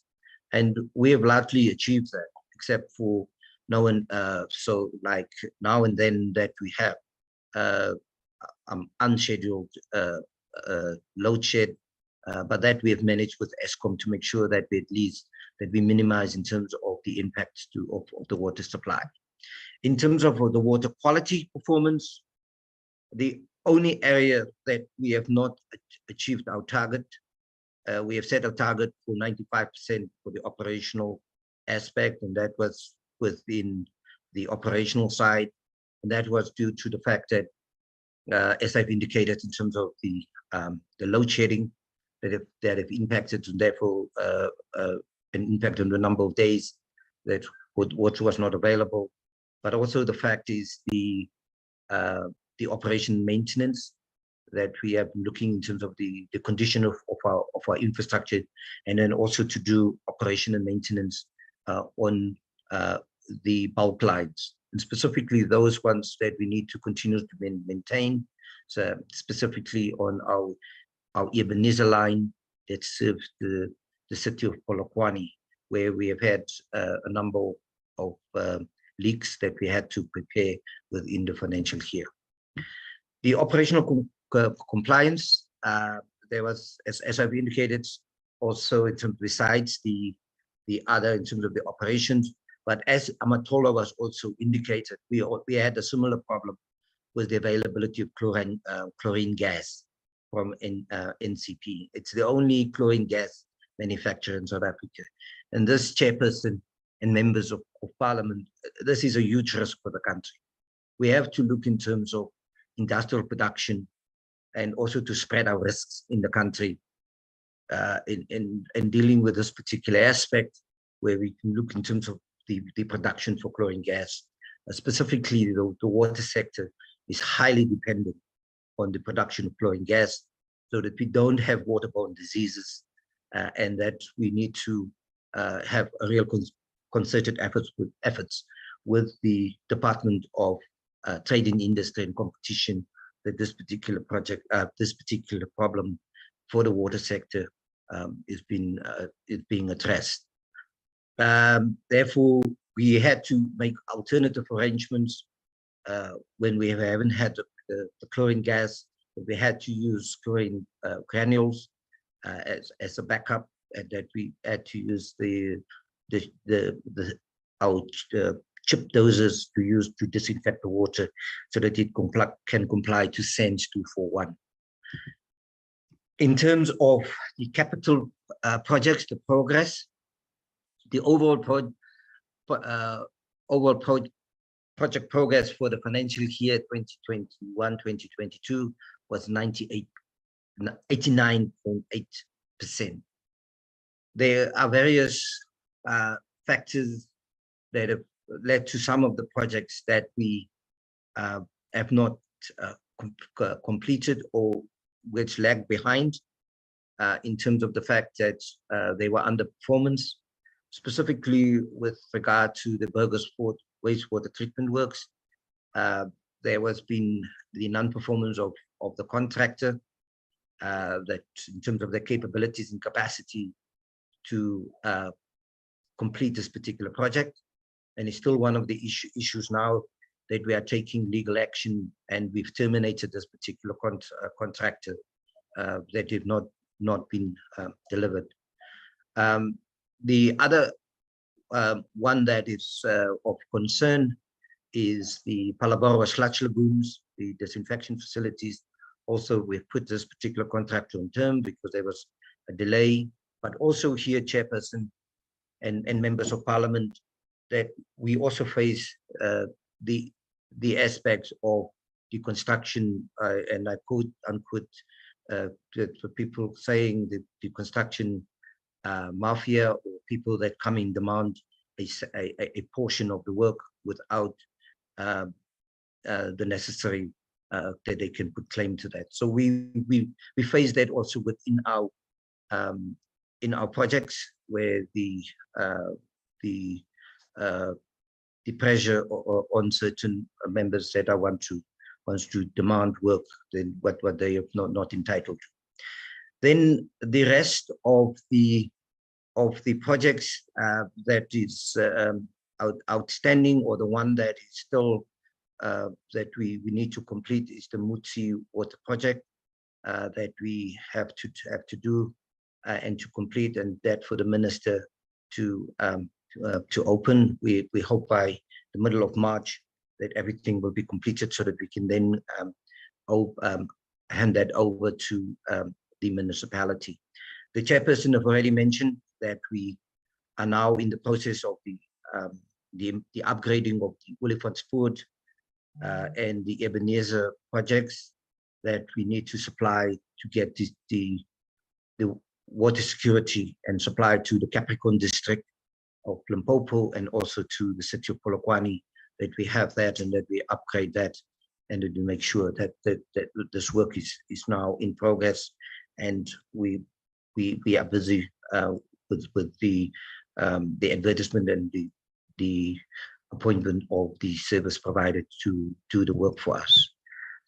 The comments on why this particular, in terms of the projects, as I've indicated, inexperienced service providers that have been appointed. That has been one of the major concerns in terms of Lepelle Northern Water. That service providers was appointed here that have never had the experience with the civil and or mechanical works. And this is one of the big challenges, that we have the appropriate and the correct service providers to implement the projects. And that is why I've indicated that some of them are now in the process of being terminated, to make sure that we then get the work done.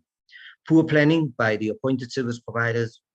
There was also delay in payments to the service providers that we've overcome now, and we are still in the process of making sure that we adhere to the government policy. There was the issues of water use licenses, but we have since resolved that with the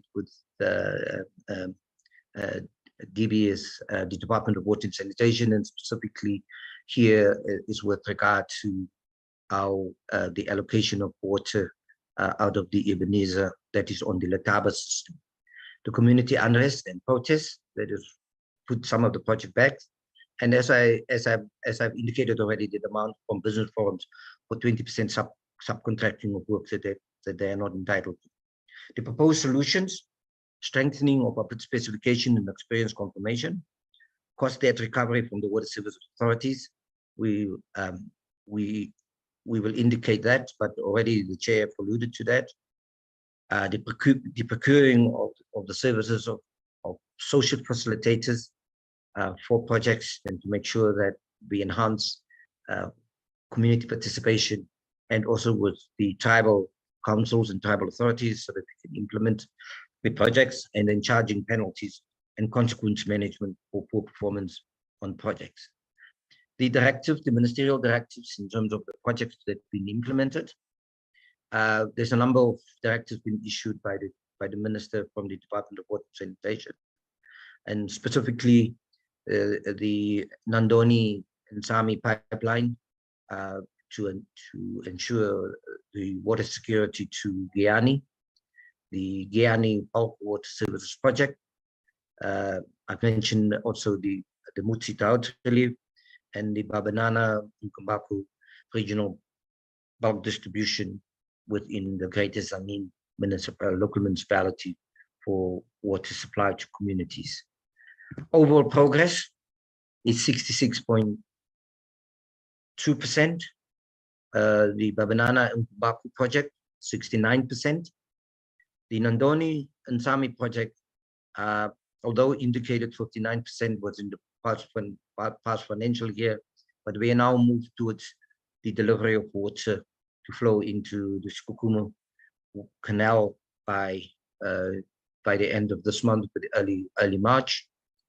And then the Guyani water services, the bulk potable pipeline, 55%, and we are moving with that. And then the Mutsi project that I've indicated, we indicate that we want to complete this also by the end of by early March, so that the minister can come and open that particular project. Also, in terms of these particular projects, it's the same what I indicated previously, and also the one aspect that we face with some of the projects that is really challenging, that we have to deal with, besides the business forums, is the tribal authorities and communities. In terms of the projects that we're implementing, they're stopping the implementation of the project, and therefore it adds to the time delay and also have financial impact on the implementation of these particular projects. But we are now in the process, and we have resolved all of that, and we are also working with the tribal authorities, and we have learned lessons learned in terms of this, how to implement, and also furthermore to work with the House of Traditional Leaders within the province. The rest is more or less the same, just to say in terms of the solutions. But what we've also learned in terms of the project implementation is the establishment of multi-stakeholder forums that can accommodate the majority of the stakeholders, everyone within the project area, so that you eliminate all the challenges that you face, and then also to have a coherent approach to project implementation. Next is the financial performance.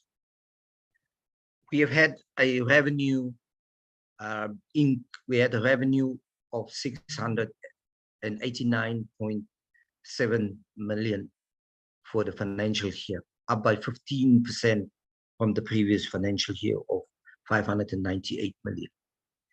The cost of sales, there was a decrease in terms of the cost of sales, so therefore there was a really prudent and efficiency within the organization, and the gross profit margin was 667.9 million for the financial year, and that was up by nearly 50% from the previous financial year. And there was the other incomes, and that we had an operating surplus of a gross operating surplus of 94 million. That was from the minus 34 million. 0.5 in previous financial year, and it's an improvement of 373%. The investment revenue was an increase, and also in terms of the actual gains and losses for the organization. And there was also the gain on sale of property, plant, and equipment, and we had a reduction in terms of financial cost to the organization. And from the net surplus for the year 21-22, it was 93.5 million. And we had a net loss in the previous financial year of 43.6 million. That is an improvement of 314%. But yet, Chairperson, there's a stiffer target that the chair of the board and the board have put to us in terms of to improve in terms of our performance, and that we are working on to see that we a greater financial stability, viability, and also for the sustainability of the organization. In terms of our assets, our current asset, the cash and equivalents is 184.9 million. That is up from 129 plus minus 130 million in the previous financial year. That is an increase of 42%. That is in terms of the current assets. In terms of our non-current assets, in terms of the, I just would in terms of the total of the current assets is 1.3 billion. And then in terms of the non-current assets, it's 2.66 billion. And the total assets of the organization is 4.05 billion. So there was an increase of 4% in terms of the total assets of the organization, but yet we need to make sure that we work in making sure it's still that, as I've indicated, that we take the organization forward. The liabilities, the current liabilities, it's 771.8 million, and therefore it was an increase of 6%. And then in terms of the non-current liabilities, if you look in terms of the total accumulated assets is 3.2 billion, whereas the accumulated surplus is 3.2 billion. So that is where the total assets is sitting at 3.17 billion, and that is up 3%. In terms of the cash and cash flows within the organization, the cash and as it stands at the moment is 184.9 million, and that is up from the 21. You can see in terms of the time scale for the last 7 years that it's been really improved in terms of the cash and the cash position of the organization, and therefore we can fulfill our commitments in terms of what we have in terms of the cash and the cash position, in terms of what we need to do for the organization. But yet there's some work to be done in terms of the ratios. The board profit margin has increased from 41% in the financial year 21 to 53% in the financial year 2022. The collection of outstanding debt remains a challenge, and the non-payment of accounts by water services authorities in particular. The latter one, we are engaging with the Departments of Water and Sanitation, also in terms of what is on our debt book, in terms of what needs to be done, in terms of reconciliation, and how to overcome the impasse that is still there. And the two CFOs are engaging with the CFO Ramalatso and CFO Moache from the department to make sure that we finalize the matter in terms of the debt with regard to the Department of Water and Sanitation. But currently, our debt is standing at 1.3 billion, with the greatest debt, it's from the Water Services Authorities, Chairperson, and specifically, we have challenges with certain water service authorities, specifically Mopani and Sukukuni. Our liquidity ratios, it's 1.6, which indicate the organization is self-sustainable. As been indicated, from every 1 rand that we spend, we get 1 rand and 60 cents for that. So that is now, and then the current ratio is also an improvement of 1.8.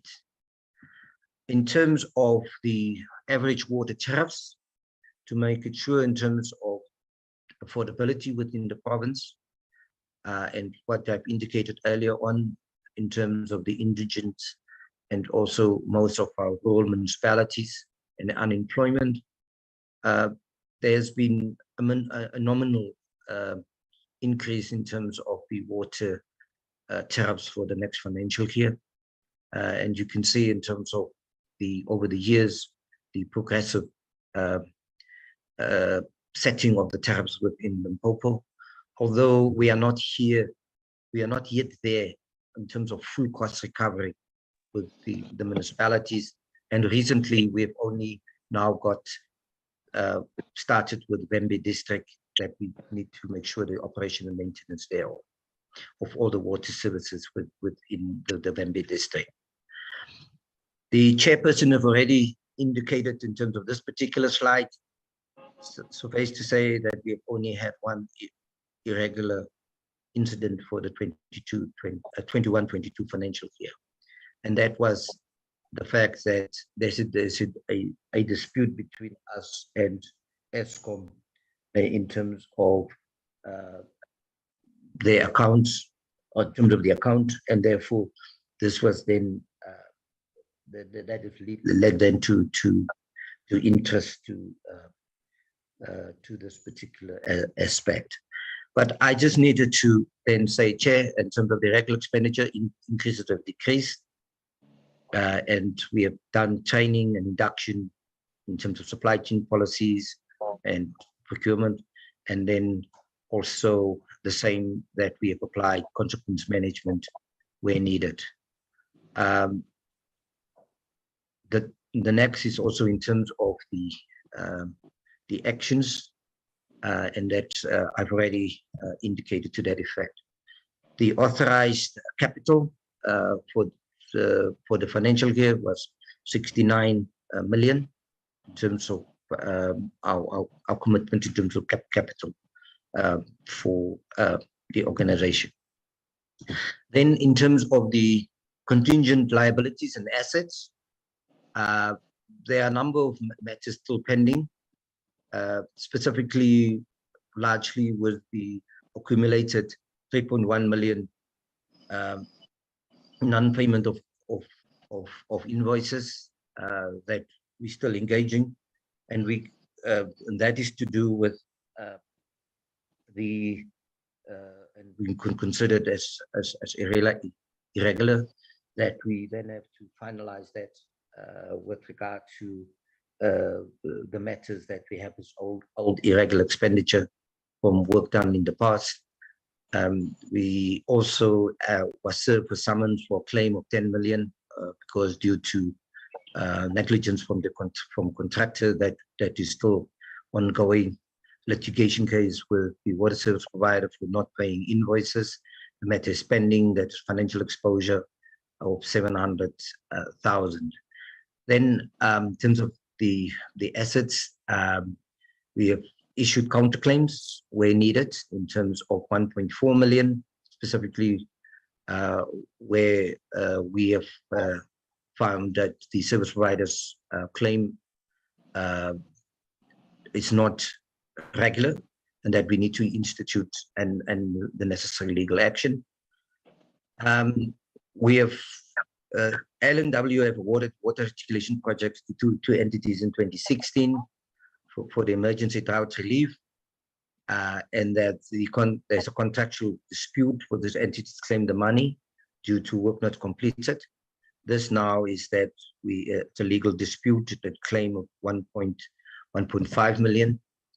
The other is with regard to the supply chain processes that have not been followed, and invoices being issued, and that is 856,000 rand, and that we are busy with that, and if need be, there will be consequence management.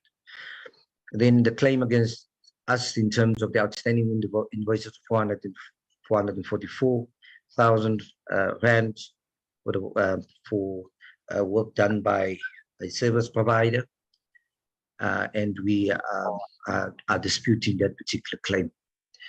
In terms of the contingent assets, proceedings for a claim amounting to 35 million has been commenced against a contractor that was appointed and installed and commissioned a 10 megaliter per day conventional wastewater treatment work for work not been done. I've referred to that in terms of the capabilities and the experience of some of the contractors that was appointed that cannot do the work, and this has been terminated. Involved in ongoing litigation with regard to cover owed by former executives, and that is a value of 1.2 million, and the attorneys are processing this particular matter. And then also remedial work amount to 3.5 million for service provider contractor upgrading of infrastructure. And although they've claimed work for damages due to storms and heavy rain, but we found that there was a contravention of the general conditions of contract, and that we are duly opposing, and that we're claiming back the money that is due to LNW. We have unqualified audits for the last 4 years, although there are still material provision of impairments, specifically with the receivables from exchange transactions that we need to address. Specifically, that was the one for 265 million. And then the water losses. One of the things that we're facing is a high rate of illegal or unauthorized connections to the network, and that was calculated to 23 million by the Auditor General. What we have done now is that we have engaged with the process with municipalities that where the water leaving our reservoirs and we supply to them for the internal reticulation, where those illegal connections are, we going to bill those particular municipalities for the full amount in terms of the water that we are providing for them. That was an agreement with Sekhukhune, it was an agreement with Mopani District and Capricorn.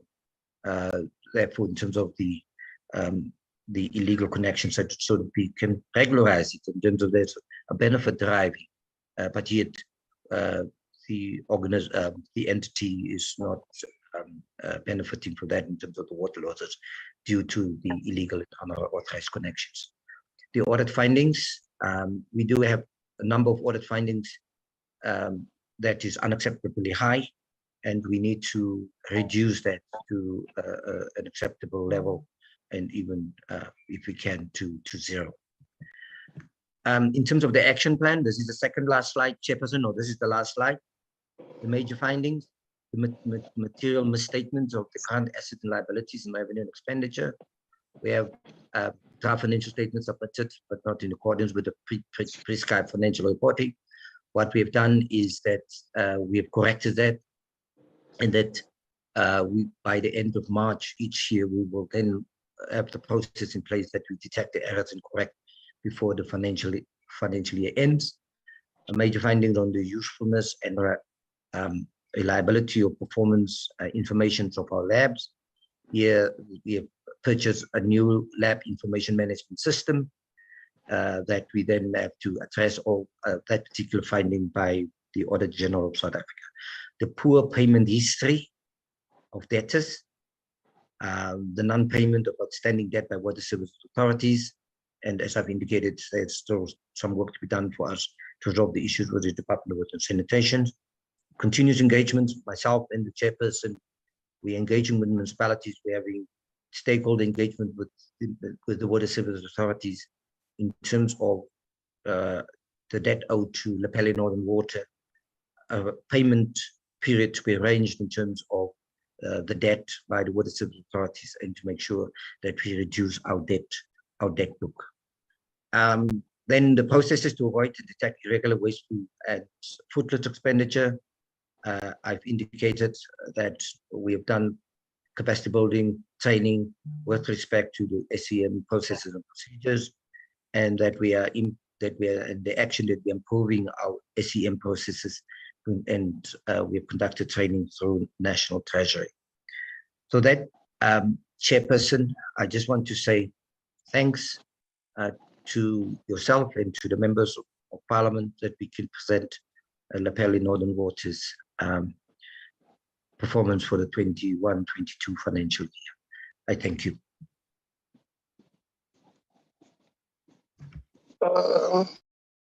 Thank you very much. That is relevant among people.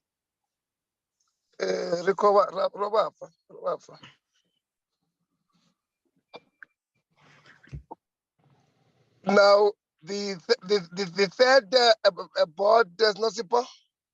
Magalies Water, Chairperson. Magalies.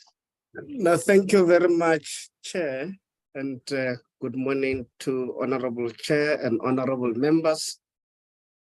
We are trying to share our presentation, Chair. So if we can be afforded with the rights to be able to share our screen while they are giving us rights, Chair. I am sharing my video to show who I am. My name is Ofensen Tutang. I am currently the acting COO of Magalies Water. Chair, I would like to extend an apology for our chair who is unable to join us, and to other challenges within the Dr. Ruth Mumpati municipality chair, and also our CE chair. Although he has joined, he connected this morning. However, Chair, he is not well. He has been booked off since yesterday. He is not in the state whereby he can present, and he asked me to present, Chair. Yeah, thank you, Chair. I think I have been afforded the hosting right.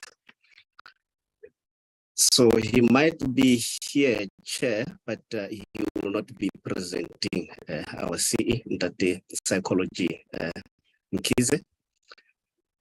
I'm joined, Chair, by Ndate Shezi, who is the acting CFO, as well as our strategy manager, Ndate Jele. Chair, if you allow me, I could start with the presentation. I don't know if it's visible on the screen. It is visible. It is visible. Thank you, Chair.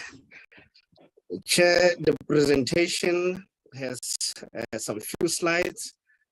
This is the table of contents. What we'll do is just a brief overview of Magalies. We'll touch on the governance issues and also on financial sustainability, the audit outcomes. We'll also look into our operations overview, as well as service delivery challenges within our area that we are servicing. We'll also look into projects, Chair, that we are currently implementing. I will not repeat what DWS has presented, but I will just enhance and fill in the gaps in terms of their presentations. The purpose, Chair, of this presentation is mainly to brief the Parliamentary Portfolio Committee on Water and Sanitation on the work of Magalies for the period ended 21 to 22 financial year, which is mainly our annual report. And in this, we'll present our mandate, institutional arrangement, and also the projects. Chair, just a brief overview in terms of Magalies to say that the Water Board was established initially as Falkop Water Board, and this is around 1969, and at that time, Chair, we mainly be established to provide bulk water to the platinum mines within Rustenburg and Tabazimbi. So what had happened in that time is that there were bulk water supply that was going to the mines, but in terms of the community that are residing within that area were not supplied. It's only in 1996, after the new dispensation, whereby our water service provision was extended to also cover the communities that are residing within our supply area. And our supply was therefore extended to cover areas of Moses Kotane, Mudimule, Lepelle, and some part of City of Tshwane and also Rustenburg. Chair, we are established in terms of Section 28 of the Water Services Act, and we are also a Schedule 3B enterprise in terms of the Public Finance Management Act, and where we derive our mandate from the same act in terms of Section 29 and Section 30. Chair, we operate currently in the 3 provinces of Northwest, Limpopo, and some parts of Gauteng, mainly in the City of Tshwane. But I think in terms of the realignment, the reconfiguration of water boards, the department has already presented that in future, the boards will be realigned in such a way that our operations in Limpopo will be handed over to Lepelle, and in Gauteng, it will be handed over to Rainwater when the realignment and reconfigurations are concluded. As it stands, we own 4 water treatment plants, and in August 2022, our mandate was extended as a result of this establishment of Citibank Water, whereby the operations of Citibank Water in Northwest, especially in Ngaka, in the Dr. KK and in Dr. Rufus Mumbati, were handed over to Magalies. So our operation has now been extended to cover the entire of Northwest. I won't cover this, and I've already touched bases in terms of those slides. The vision and the mission is really to be a leading provider of quality water and sanitation services in South Africa, and also it's supported by our vision as well as our core values. Chair, in terms of alignment of our strategic objectives as an organization with the SDG goals and the medium-term framework and the DWS the strategic goals, we show how those are aligned in terms of the SDG 6, SDG 9, 13, and 10. And in terms of achieving that, in terms of how we're achieving that is presented in the following slides. The service area, as I've already explained, it covers the whole of Northwest currently. Those are the 4 treatment plants that we own, and the Falco water treatment plant, which is a 270 megaliters per day plant. That's our biggest plant, and that is currently supplying the Rustenburg area, all the mining houses in the Rustenburg, and also Moses Kotane, as well as some parts of Tabazimbi.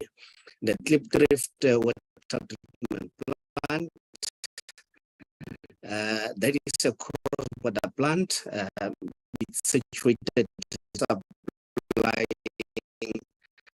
Moretele municipality, and it is also district, and also back, and it goes to city of Tshwane. Cullinan water treatment plant, it's the smallest plant. It's located in Cullinan, and it's mainly supplying the Cullinan diamond mine and the refuel settlements in city of Tshwane. The Valmansdal water treatment plant, it's also supplying mainly city of Tshwane.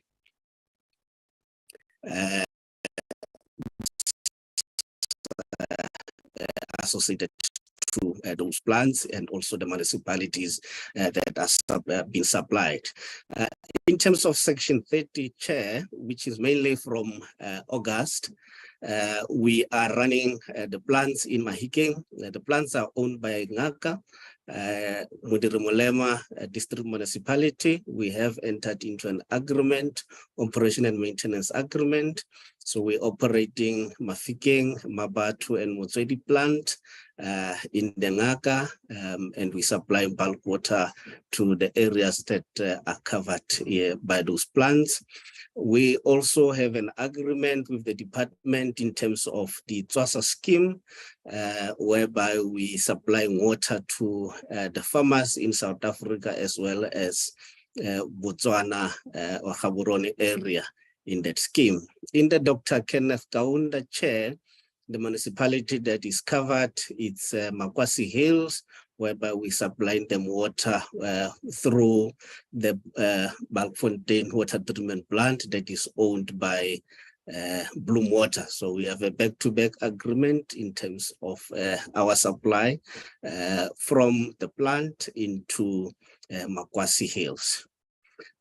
Dr. Ruth Sohomotsi Mumpati, we are operating all their water treatment plant and all their wastewater treatment plant in the area that we are operating, including the boreholes, which is the rural scheme in the Greater Taung, as well as Kagisano Molopo local municipality. So that one is mainly reliant on groundwater supply. So we are assisting that municipality in terms of managing their infrastructure and ensuring that the community in those areas receive reliable potable water. Chair, in terms of our governance structures, not repeating what other colleagues have already presented, but we have the 4 committees that are currently assisting board in terms of executing its mandate. And there is also a chairperson coordinating committee, which is mainly looking at the compliance report, which are supposed to be submitted to the department on quarterly basis. And then in terms of the executive management, we have committees that are assisting the executive in terms of executing its day-to-day operations. which also report to EXCO. Over and above that, there are also other management committees, like the Clean Audit Committee, which is mainly assisting us in ensuring that we comply on, and also we maintain our clean audit that we have been maintaining over the years. In terms of the board, as per this financial year, ended June 2022, we had an interim board of 9 members, with 1 member who had already passed on. And I can confirm, Chair, that the Minister has in December appointed a new board, which is now headed by Dr. Kinelo Sibiho as the board chairperson. In terms of the work of the board for the financial year, the board did attend all their meetings, and they also executed all their assigned duties in terms of the board charter that has been signed.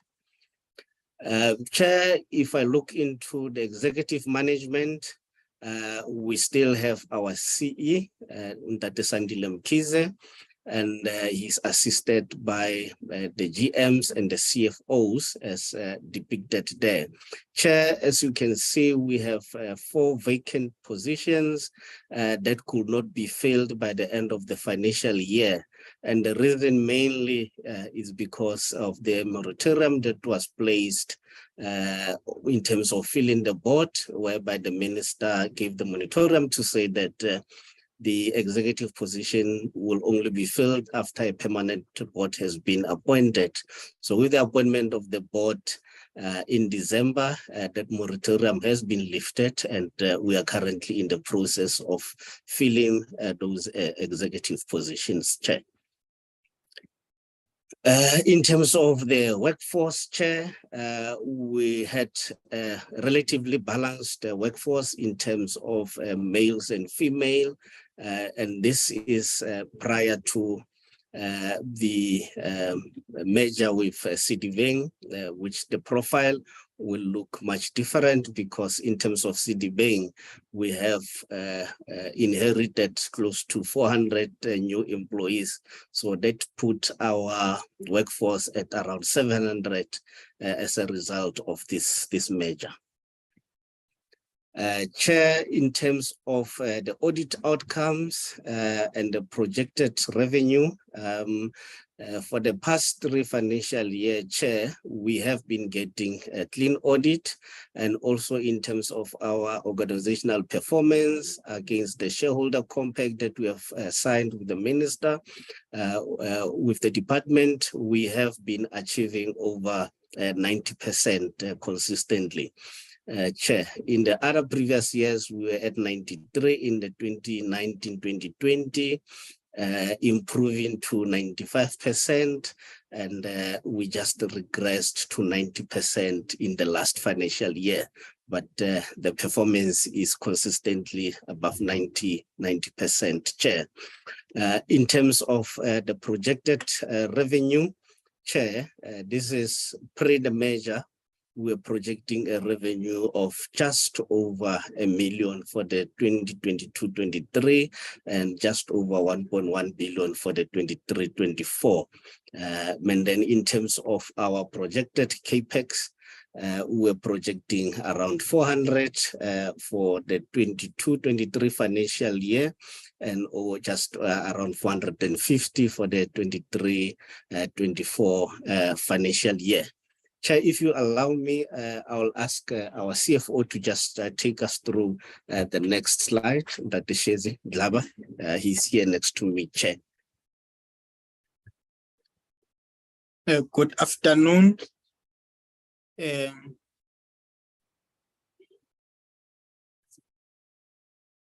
next slide is just presenting our operational budget going forward, starting with the upcoming financial year.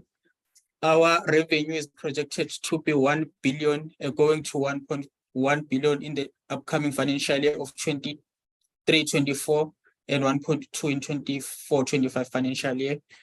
And then our surplus is going to be 70 million for the year we are in, 2023 financial year, and then in 24 financial year, it will be 79 million and 83 million in year 2025.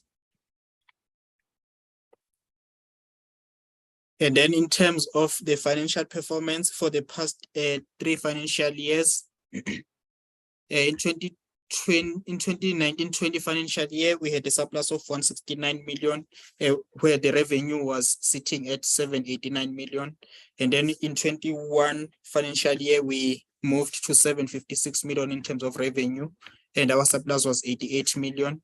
And then in 21-22 financial year, our revenue then moved to 870 million. Then just looking at the previous 5 financial years in terms of our revenue, we have been moving steadily upwards in terms of the revenue, ending at 870 for the year that we have just ended, 21-22 financial year. And then the trend is just provided to show how Magalies Water has been moving in terms of the revenue. And then in terms of the cost of sales as well, we have been increasing the cost of sales due to increase in the operational cost of providing the water. So in the last financial year, we had 566 million in terms of the cost of water provision that we have incurred. And then in terms of the operating expenses, we have been moving as well, increasing from year to year. In the last financial year, which was 21-22 financial year, our operating expenses were sitting at 242 million. And the gross profit as well. This one sometimes is moving in different directions, but it's mainly our gross profit is about 25 to 30% on a year-to-year basis. And then whenever there is additional grant funding, then it might end up changing, as you can see. But our gross profit percentage is consistently in that range of 25 to 30%. Then in terms of our balance sheet or financial position, our current assets for the year that we have annual report for, we're sitting at 1 billion, and our cash and cash equivalents was 465 million. And the receivables, which is mainly the customers, it had increased from 396 million to 567 million, mainly because of the customers that sometimes do not pay as expected.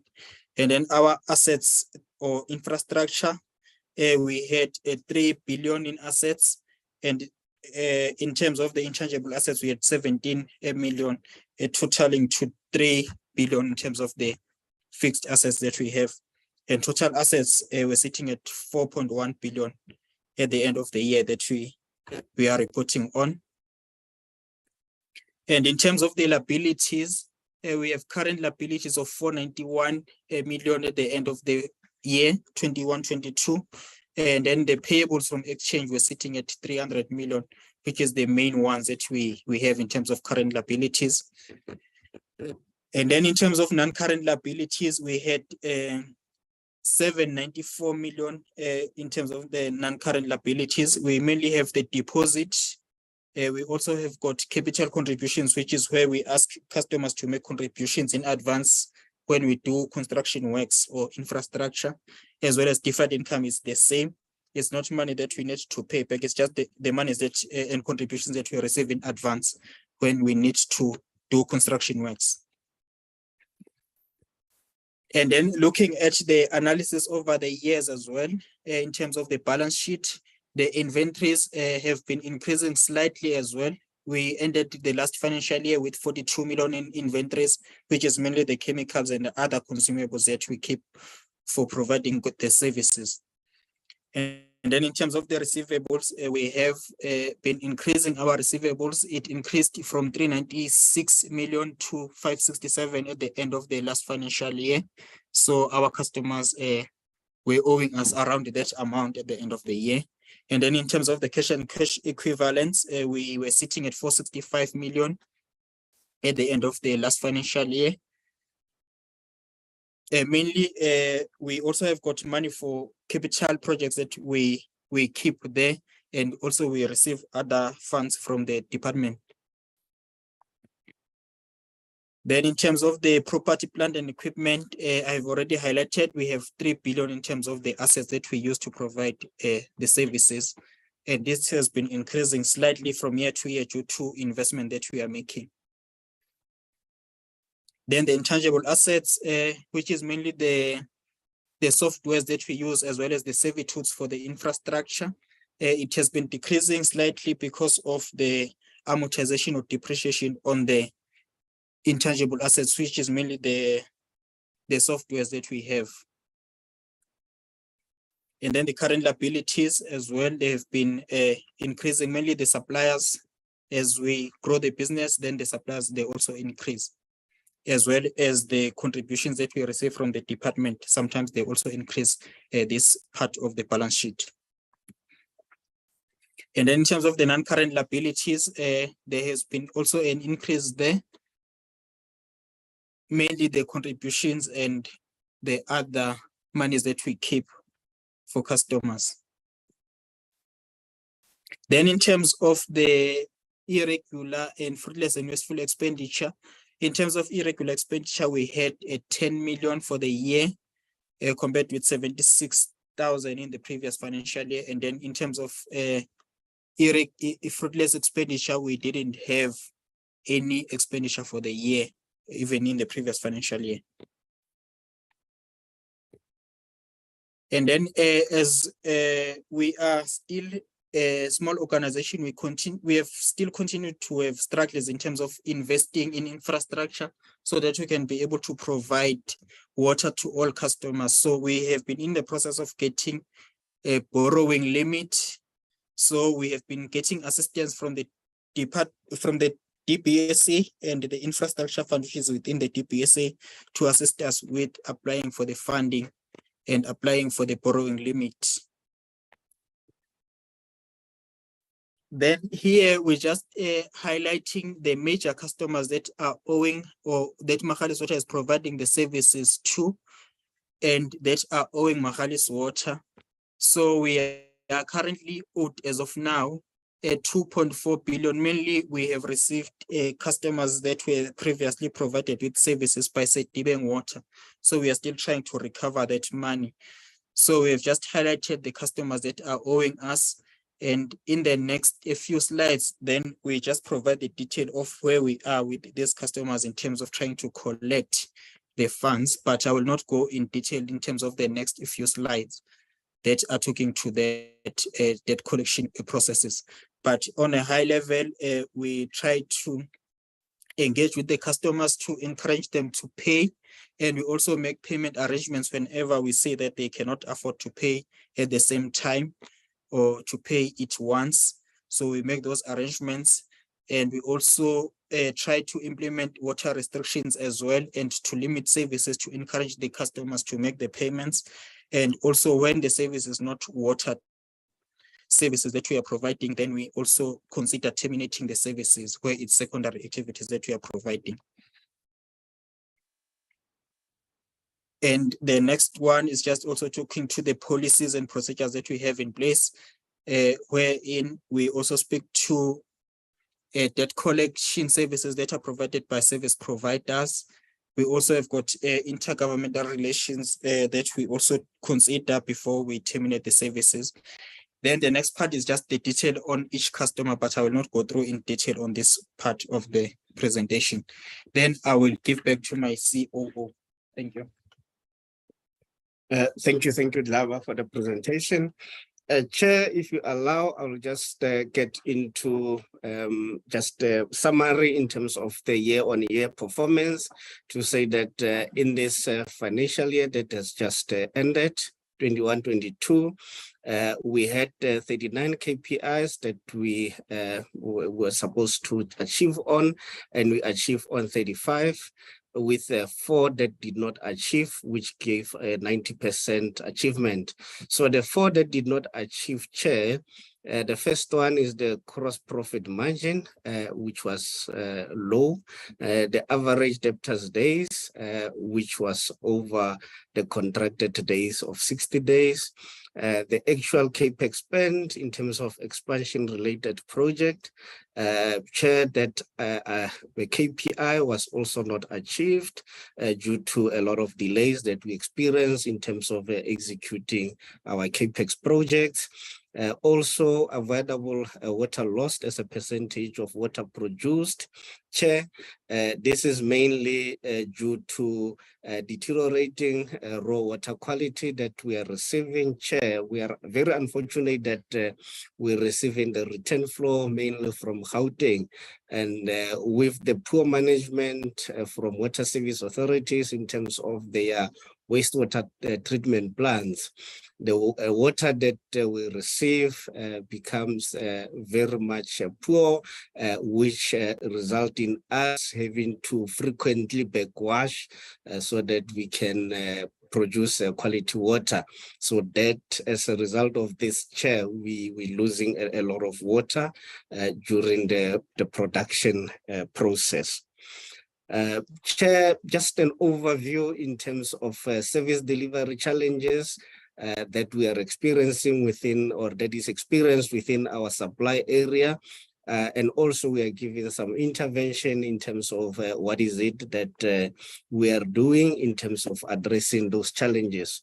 In the Rustenburg local municipality, Chair, but there is still water supply challenges in the areas of Modikwe, Berseva, Bethany, and Makoloko, Chair, whereby the available water supply does not meet the demand in that area. We are supplying water to Berseva, Bethany, and Modikwe. Our supply system is giving them water, and that water is not satisfying the demand. There is also low yielding boreholes that municipality has that they are trying to augment water supply, but it is not sustainable, Chair. So what we have done currently, we are implementing a bulk water supply project whereby we are going to improve or increase the bulk supply from Falkop to that area so that we can meet the demand in that area. As we speak, Chair, this project is in the tender process. The Tlhabane Phokeng area within Rustenburg municipality, Chair, is also facing serious water supply challenges, and mainly it is because of the supply and demand challenges in that area, whereby Rustenburg is supplied by 3 supplies, one from rainwater through the Barney scheme, one from Rustenburg itself, from their Bospor plant, and also from Magalies through the Falkop Bospor system. However, Chair, that water, it is not sufficient to meet the demand in the area. And what we are currently doing, we are implementing the Blenhersburg Phase 2 project, which is we are going to take water from Mafenya into Tlhabane so that we can augment the supply there. So as a result of this project, we will be bringing 70 megaliters per day to the area, and this will be able to address the challenges in that area. In Moses Kotane, Chair, the areas around Leidach and Maviskral are also very much challenged in terms of water supply, which is the balance between the supply and demand.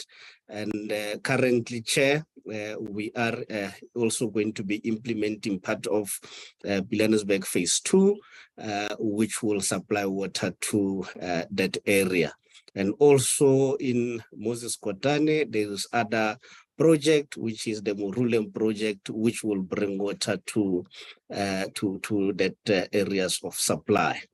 Madibeng, Chair, in Madibeng local municipality, it's also facing challenges of demand and supply, especially the areas around Lethavile, areas around Jericho, areas in those areas, Chair.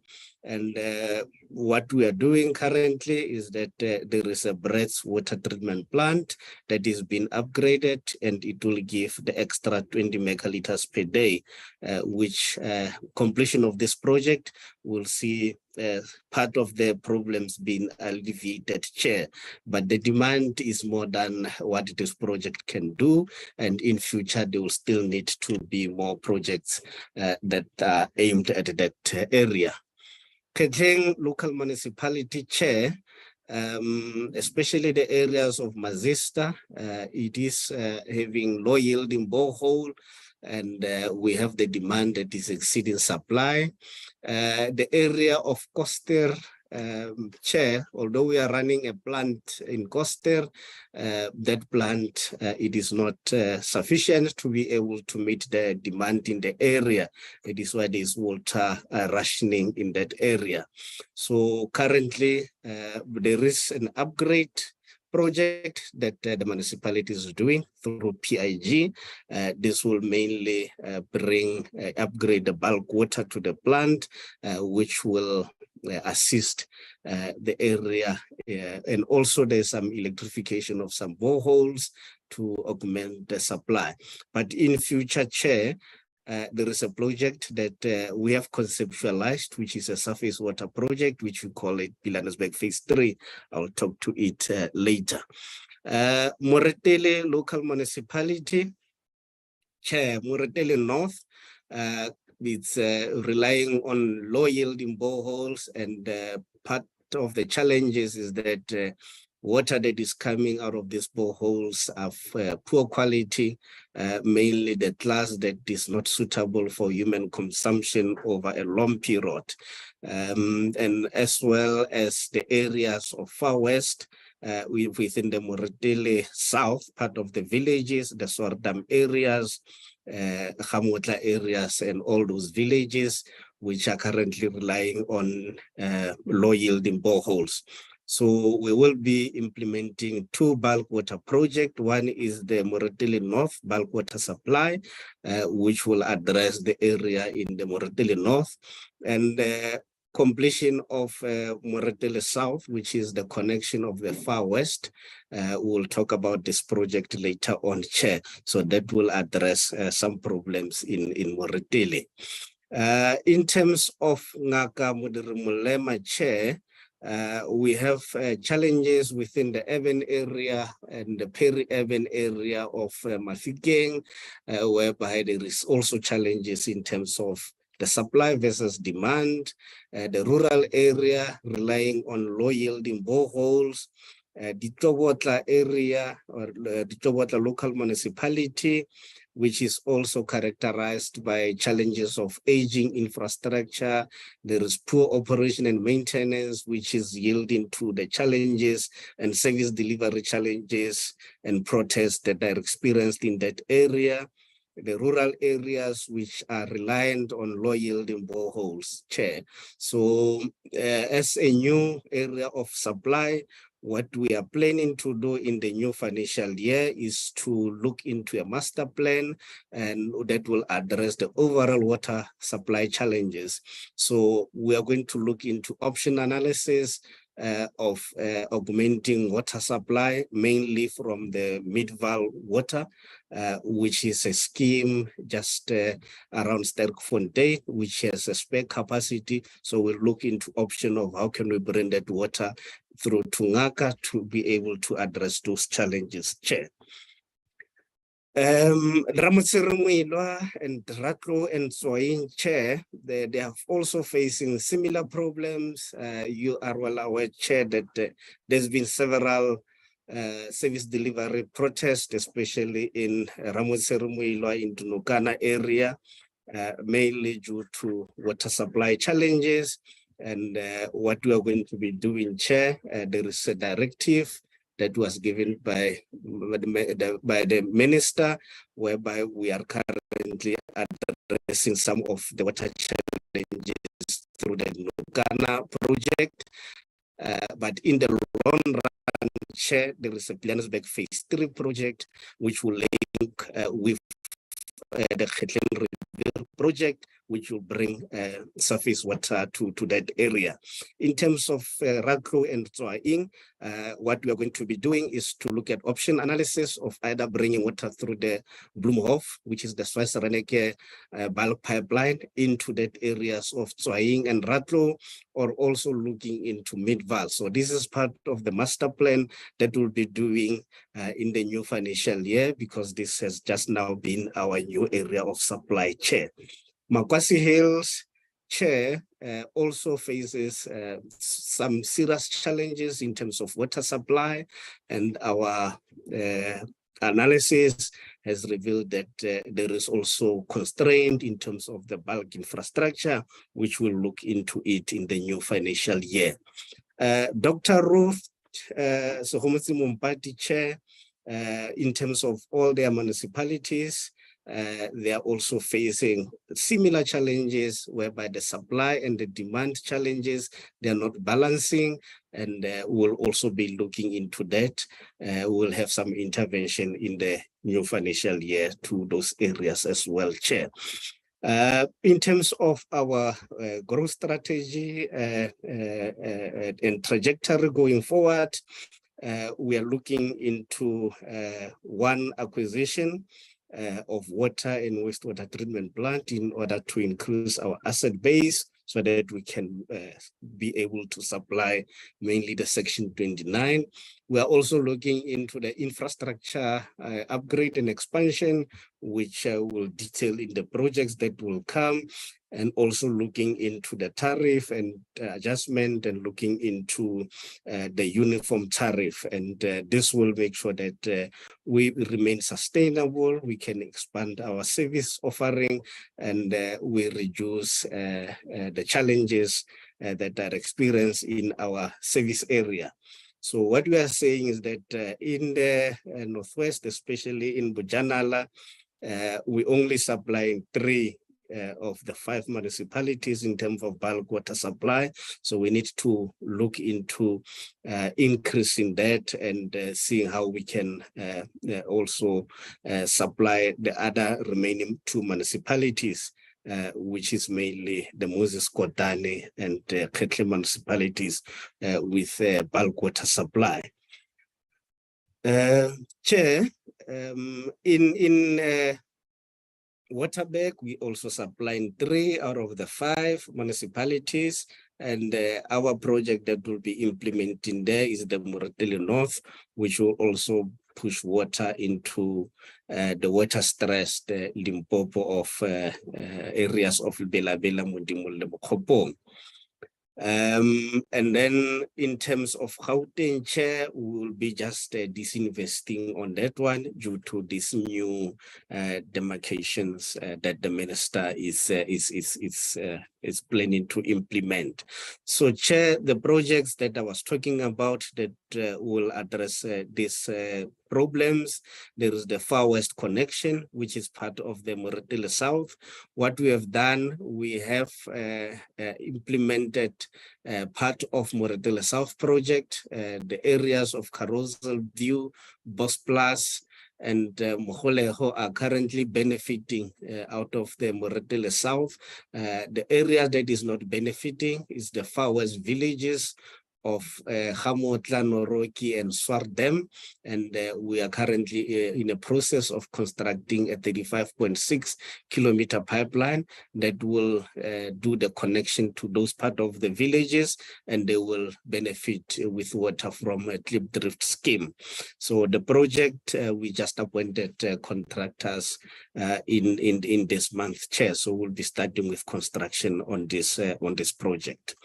The next project is the one that will address the Rustenburg area, which is the Mafenya to Pukeng bulk pipeline. What we have done, Chair, we have started with the construction of the reservoir at Tabane.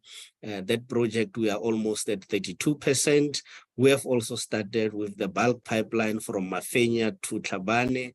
As we speak, Chair, there is along the pipeline route, it is 4 kilometers of pipeline that has already been staggered along the pipeline for the contractor to start excavation and laying those pipes. So those projects are in the pipeline, in progress, and they will see the challenges in Tlhabane being addressed on completion of this project, Chair.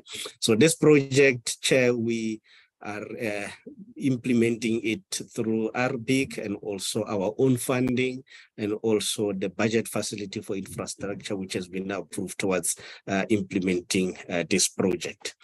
The next project, Chair, is the one that I also spoke about in the Rustenburg, the Bethane to Modikwe bulk pipeline, whereby we'll be increasing the supply capacity to this area to address the challenges that are experienced in that area. So we are going to be implementing only part 1 of the project. Part 2 of the project will involve taking water from Bethane all the way to Makolokwe, which is also in Rustenburg, which also does not have bulk water supply. So this will be budgeted in future.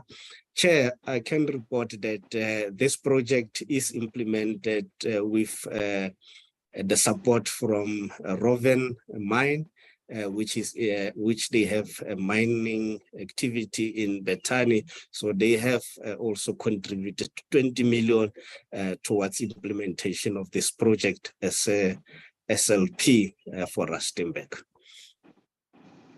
Chair, the other project that we are doing is mainly on optimization of our operations in Falkop, whereby we are going to be upgrading our raw water abstraction system, and this will be in preparation for upgrade of the plant in future to 360 megaliters per day due to the demands in the area. Chair, the other project that we're going to be doing is this one that I've also spoke about, which is addition of 90 megaliters to the plant. Okay, and this will be just making sure that our plant has the adequate capacity to address the demand within the supply area.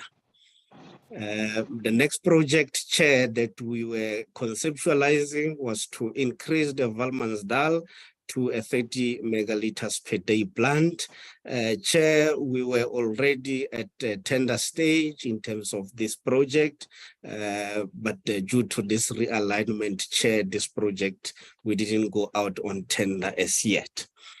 Chair, the other projects that are planned, the first one is the Blenhersburg Phase 3, and this project, Chair, will be the one that will take water to Kletlenrivier and also to Pella within Moses Kotane to address all the water supply challenges in that area. Magalies. Hello, Chair. Where I might be wrong. Are we wanting you to tell us about the programs you want to do, or want you to give us the report of what you did? Okay. No, we gave you the project of what we did, Chair, and we also in our annual report, there were projects that were in the pipeline to be implemented. So we were just sharing those, Chair, but yeah, I can hold the Chair in terms of the project, but it is the projects that are in the annual report, in the plans to say this will be what we'll be doing in the next financial year. But Chair, thank you very much. That's the end of the presentation. Thanks. Thank you very much. I'm not trying to be hard on you, but I think honestly speaking, we have been made to clap hands for the work you did on the outcome of the audit. So we would have been more happy to hear that rather than what you're going to do tomorrow. If I've disorganized you, I'm sorry. That was not the intention. The following board, Nasipo. We are done, Chairperson.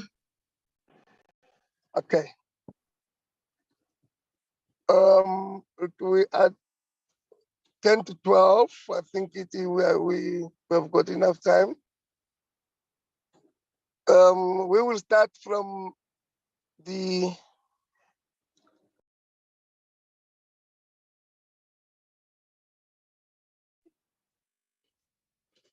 but I think we have received 4 reports. We can ask on all of them, but be specific. If you talk about what Magalies say so, if you speak about Lepelle, say so. If you speak about the main presentation by the department, also say so, in order for the answers to be structured in that manner. There we are. I will want to see hands.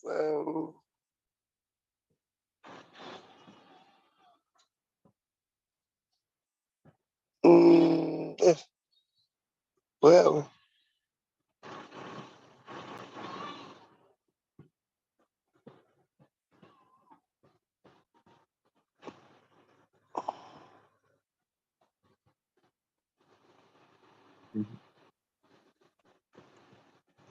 Are we ready?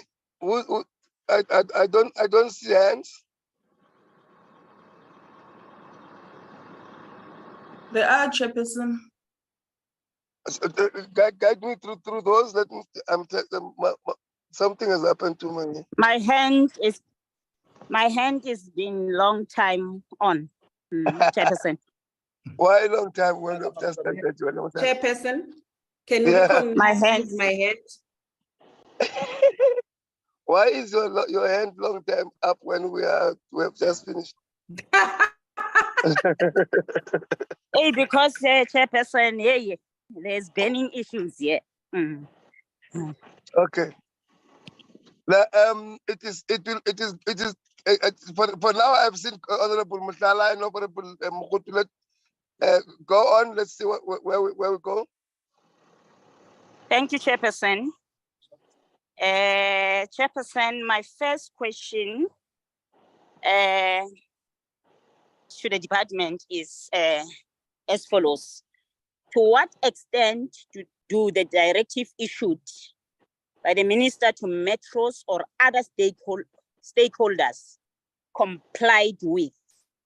And what oversight is undertaken by the department as water boards are used as implementing agents, which in fact gives them a responsibility to ensure compliance is ensured? Chairperson, on page 42 of the department presentation, that of infrastructure project undertaken by Amatola, start dates of project was set at 2016, but completion date 2024. This issue of increased cost over years due to unrealistic timeframes creates challenges as it appears as if there's double dipping of budget, one from the start date to another date. Amatola is performing badly, Chairperson, in terms of board composition and resultant court cases, as well as expenditure spent. Why was Amatola not disestablished and the board reconfigured, as it has historical irregular expenditure and supply chain management issues? What was the rationale for retaining Amatola board chair? Chairperson, how many water services authority in the Eastern Cape have accepted Amatola Water Board servicing the entire Eastern Cape? Chair, what is the role of the department in capacitating water boards struggling with attaining economies of scale, or will the department bail out some water boards? Chairperson, lastly, water quality is central to the department's obligation by the law to ensure compliance. As this impacts or ensuring that citizens' lives are not compromised, are directives issued against non-compliant water boards, and what steps being taken? It appears as if oversight of compliance to legislation on critical transgressions, such as water quality and water losses by water boards and municipalities, is a weakness inherent in the work of the department over a long period of time. Thank you, Chairperson. Mm. Ma'am Mokgoto? Chairperson, Chairperson, thank you. My video has been muted, Chairperson. No, it is on. It is on. It is on. We can- Okay, thank you. We can see Thank you. you. with I the- can't see it on my gadget, but it's fine, still fine. Chairperson, my first question is directed to the department. What measures have the department put in place to capacitate municipalities to provide effective and sustainable water services so that water is effectively delivered to all households? And then other questions are directed to the water boards. With regard to the water quality compliance, I want the following boards, Amatola, Umgeni, and Overbeck, to provide reasons for not complying with the blue drop or green drop standards. And then another one is according to the 2021-2022 Aegis financial overview, the Amatola Water Board did not correct the misstatements from the prior year in preparing the current annual financial statement. For example, correcting irregular expenditure, commitments, cash flow, VAT on advance payment. Why did the board not correct these misstatements, and why did it take so long to apply consequence management regarding irregular expenditure incurred? And another question is, the board knows that water is a scarce resource and that majority of the people of South Africa do not have access to water, yet the following boards, which are Magalies, Amatola, Lepelle, and Overbeck, are losing water due to the aging infrastructure and lack of effective maintenance of water infrastructure. What measures have these boards put in place so that they eliminate the water loss? And what is the time frame? The last question is referred to Magalies Water Board. When is the Magalies Water Board going to stop supplying Mukwasi households with water which is not clean, which is sometimes or most of the time brownish in color? Thank you, Chairperson.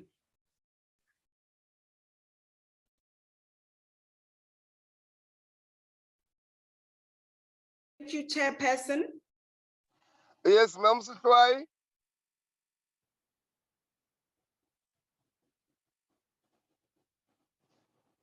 This is Nancy.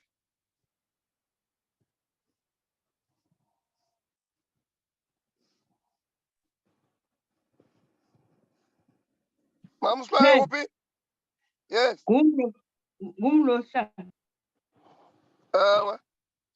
Singabako. Thank you, Chairperson.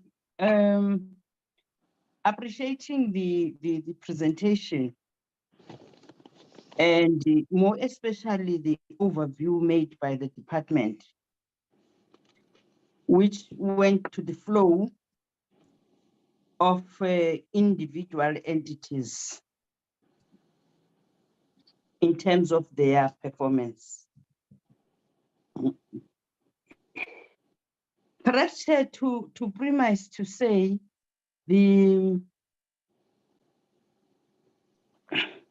it may happen that the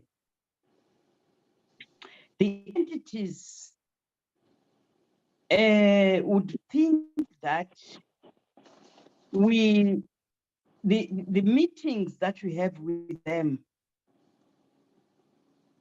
to look on their performance is a matter of perhaps a procedure, but they don't see what the government and the country wants to achieve from the establishment of the entities. the global capacities that the international community has in addressing issues that are challenging service delivery and development emanate from established entities of this nature, where professional abilities and potentials are structured for the country to know how is it going to perform and change the conditions of our people. My worry in the presentations, even with the department, is the presentations that just a flow, a loss of water in that financial year, and then in this financial year, the audit outcomes, and you are not getting a focus as an ability to address these issues. These are issues that are nice to present to us. We are an oversight body with a particular interest of economic investment of the country. The entities should be able to see their future role in addressing the economic decline of the country. And you are not getting that. They are like departments. They are like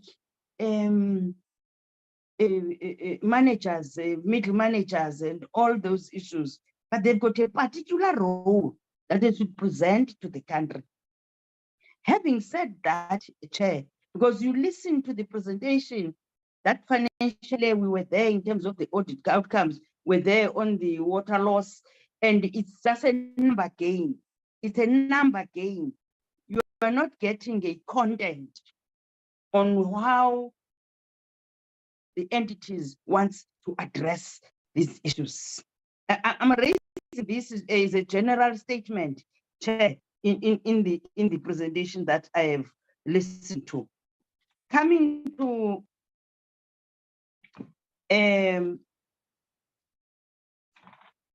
Lepelle. The Lepelle is telling us the challenges that it had.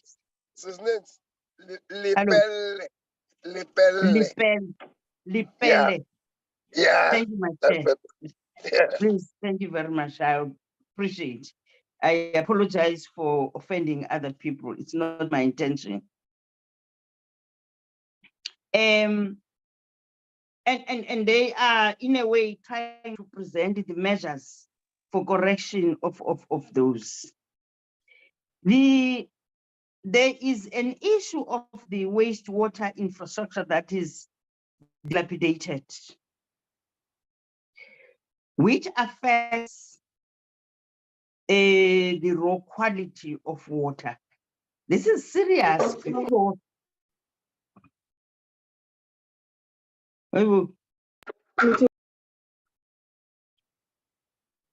this is serious because this has got a negative impact to the health hazard.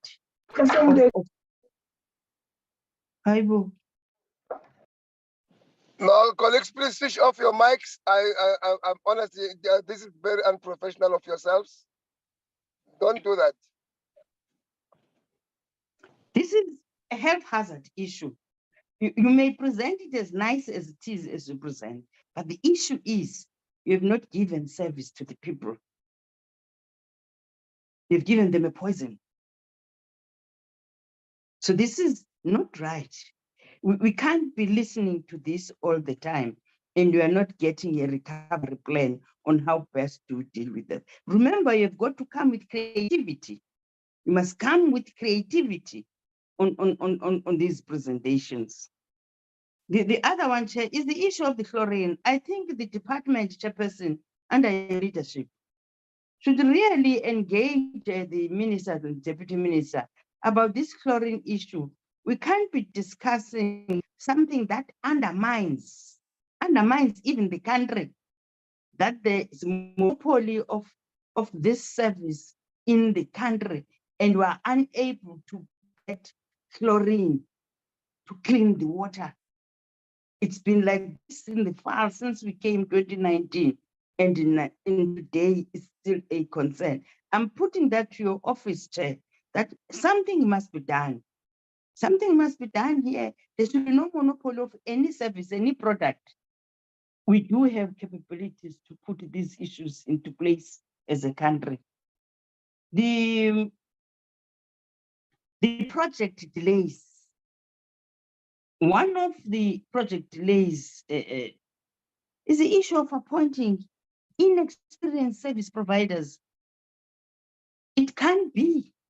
Remember, these service providers are appointed by a series of committees of procurement of SCM. How does it happen that they are inexperienced and the board present that to us? They are inexperienced. Remember, there's a clear a presentation, the criteria for someone to do a particular job, and why is inexperienced. Please don't make us to be suspicious. Don't make us to be suspicious about the issues, and don't tell us about the issues that should have been prevented by your good selves. The other issue is non-qualifying and unexperienced facilitators. They've been appointed by yourselves. Where is the problem? Is the problem not the lack of planning on what you need to present and take out for tenders? What is the problem? Tell us the problem. Because the issue now is this undermines your capabilities of doing things. Chair, maybe let me not raise this issue of ministerial directives and projects by the minister. We are continuously accused of corruption. Terms must be presented well as they are. They must be presented well as terms as they are, so that there should be no dual interpretation of issues by different people. The minister has got a responsibility to lead a particular project in an entity because he is the creator of that particular entity. He's got a very clear responsibility, having analyzed the need of a particular project. Directives, sometimes they speak something else. I don't know, Chair, I sometimes don't like some other connotations of different issues. I'm happy to hear about the issue of the action plans to regulate and training of SCM management. That should not be something that is presented to us. It should happen. And those that have caused a dilemma must be taken to consequence. They must be taken to consequence for them to present their case in terms of addressing these issues. That is Lepelle. Am I right, Chair? Coming to Amatola,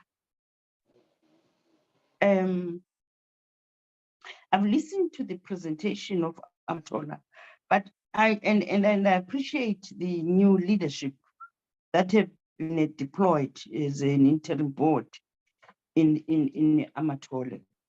Amatola is in the Eastern Cape.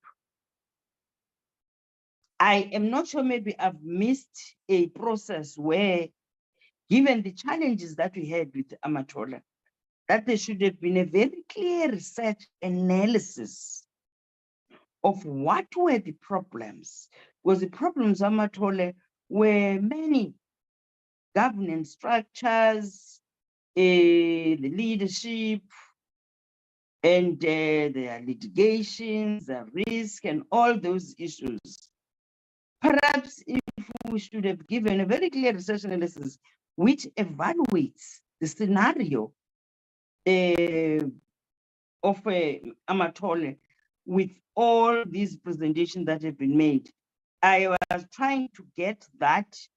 It was not easy for me to get in sequence of how best can we deal with that. Chlorine came out again, and there are about 3 water boards that have got water losses. What does that mean in terms of giving water to the people? It means, therefore, that there are people that are not paying services. It therefore means that there are people that are not getting services. There are people that are not getting quality services. So the matter is not good. The matter is not good. We have a responsibility, chairperson of the board and the management of the Amatola, to oversee the program performance of the department and the entity. There are things that are coming to us as things to be done, they will be done, and all those issues. But one of the issues that we're picking is that there are no standards. There's a lack of standards and values to make things happen the way they should be. The way, because there's a particular legislative framework that directs us how to do things. But you're listening to things that have done wrongly under the leadership, which are to be rectified now, which has caused a havoc in the entities. It's important that the governance context of the entities should flow in a manner that promotes values of service delivery. Because ours is to make sure that we look on the principles of the program performance for our people. There has been a report, Chair, I'm not sure if it did come to us, the outstanding litigations and the consequence management issues of Amatola. Perhaps maybe it's underway. We guide us, Chair. Maybe it's underway. Where services could not go to majority people of Alexandria in Jambe. It came to us, and we want to follow it to the latter to say, has it been corrected? Don't want to use the words that you like to use for us to get those services there. Where are we with that? Where are we with that? It was a painful hearing that we heard about it as an oversight. You are not, you see, when you hear about service not going to the majority, you don't want to hear every financially about what needs to be done, what needs to be done. You want to get the results. The result-based should tell us that we've performed. People of Alexandria are not getting water for some years. They will tell you how many years. But a think tank next to them is getting water. In the process of service delivery, we try to redress what has been not transformed. That's our responsibility as the oversight. Chair, I hear there's an attempt to deal with the debt collection of Amatola, OR, and all those issues. Thank you very much for the stability that have been created to appoint CFOs, SCM, and the management in the process.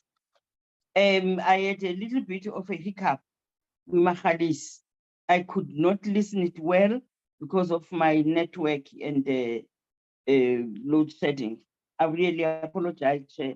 Thank you very much for the opportunity. Thank you very much. You look good today.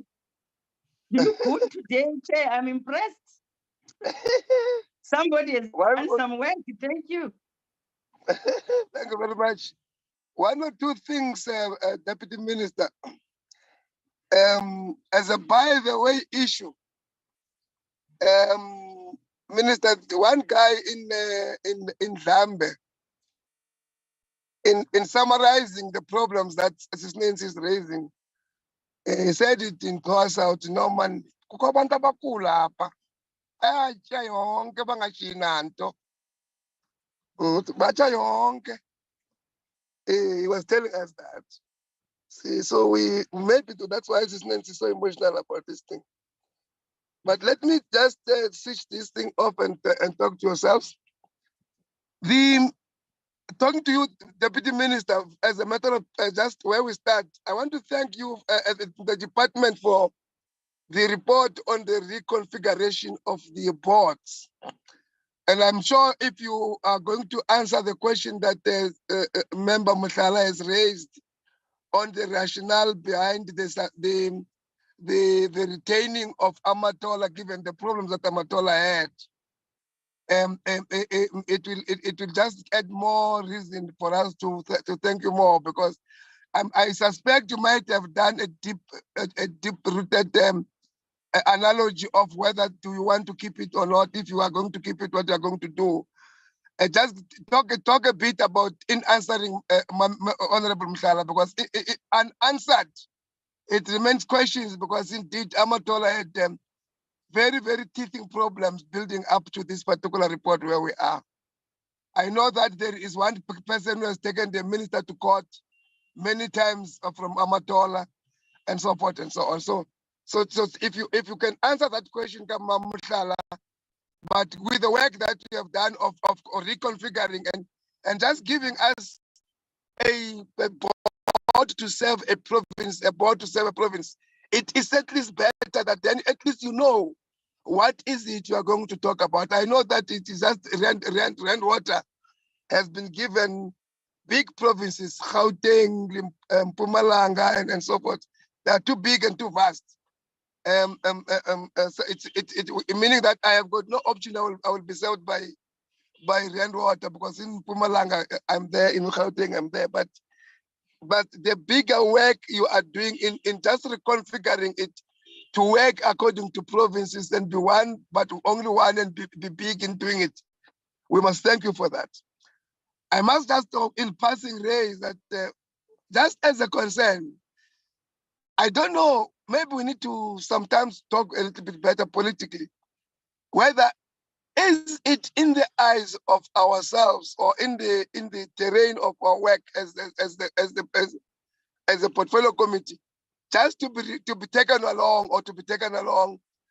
We have got no other input to make to change things, because I do not believe that really we, for instance, the Deputy Minister, when you presented, you said there was a summit on the 22nd and 23rd of February, meaning yesterday and day before yesterday. And we are being reported about it as an afterthought.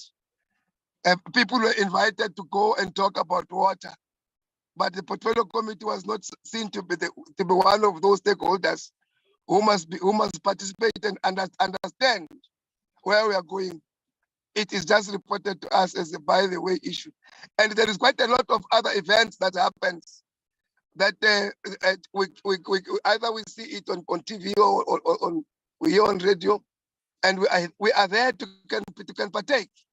But the portfolio committee is not necessarily taken. But it might be that in any way it is in the making that the portfolio committee must not partake, but it can be reported to. If that is understanding, is fine.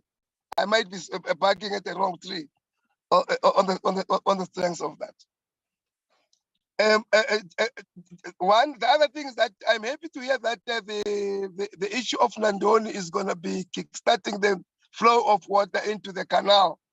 And I think if we can be informed a little bit earlier, and Mpepu and the Limpopo, what Department of Water and Sanitation, we might want to go, because remember we have agreed that as a portfolio committee that we will want to see follow-up of these things and as the events unfold. If time is permitting, we might want to be there when you launch that flow of water into the canal and to Nsami Dam, given the space.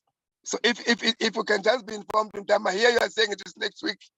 Just give us a little bit details, Department of Water and Sanitation of Limpopo, and see whether we can send people who are nearer to go there or we cannot go ourselves. The Amatola issue, Chair, and Mamnent is presenting it from a very mild point of view. I want to be a little bit strong about it. How do you, honestly speaking, what do you take us for, Amatola? You come and report to us that you appointed service providers who were inexperienced or not knowledgeable, therefore they have delayed you. And I take the point that it is not you, this board, but it's a board that has gone past. Unless you tell us because of this, what has happened, that's why we've removed the board. It is better to say so. We have removed this board because this board was failing to do its work because of 1, 2, 3, 4. But if you report it as a by the way issue that no, part of the work that you have done, not meeting our requirement that we are now regressing, is that we appointed inexperienced and qualified service providers, therefore delay the process. And you want us just to hear it and but as I'm saying, it might be that because in any way as a portfolio committee, we are seen and be made to be only the receiver of the report with nothing that you can do as a consequence to that issue. And that's how you see us. And if that is the case, say so, that then we can move from that particular point of view. I don't understand how do you come to account and say, remember, I appointed wrong people, that's why I did not do my work. And therefore, we must accept it like that. It's unacceptable. It's still undermining, to be honest, that you can be to have that guard to tell us, you go out, advertised, put terms of references as a condition of employment, you appoint people, and then later on you come and say, oh, look, I appointed wrong people. That's why I did not deliver. It's really undermining. But if you say to us, the board that was there did 1, 2, 3, 4, because of that, we have the ministers acted therefore, then there's something that you're telling us in a manner that it's responsible. The issue of chlorine. In 2019, when we went to Hammanskraal with Minister Sisulu, if you remember, members, we were told about this chlorine thing in Hammanskraal. And we were made to believe that South Africa is going to create it, to have we are going to have to create to have a company that creates, because that chlorine was an international monopoly. But those of us who have been organizing trade unions, I know that if you go to Captain Park, there is a place called Chlorinkop.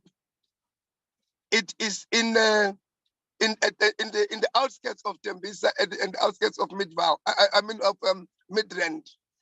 There was a company there called NCP. We used to call it during our time as Anchor.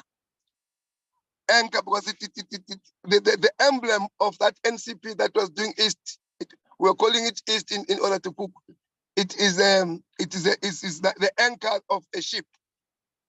That company, I know it to be there, and it was employing so many people. Now, if you say the owners, because it was of course the American company, the owners have disinvested. But what about because it was employing South African people, and there were South African managers there? Are you saying they did not transfer skills? They did not leave knowledge? That when they leave, they left with the knowledge and the minds of those that have been working there. That we cannot build a company. South Africa has got unemployment.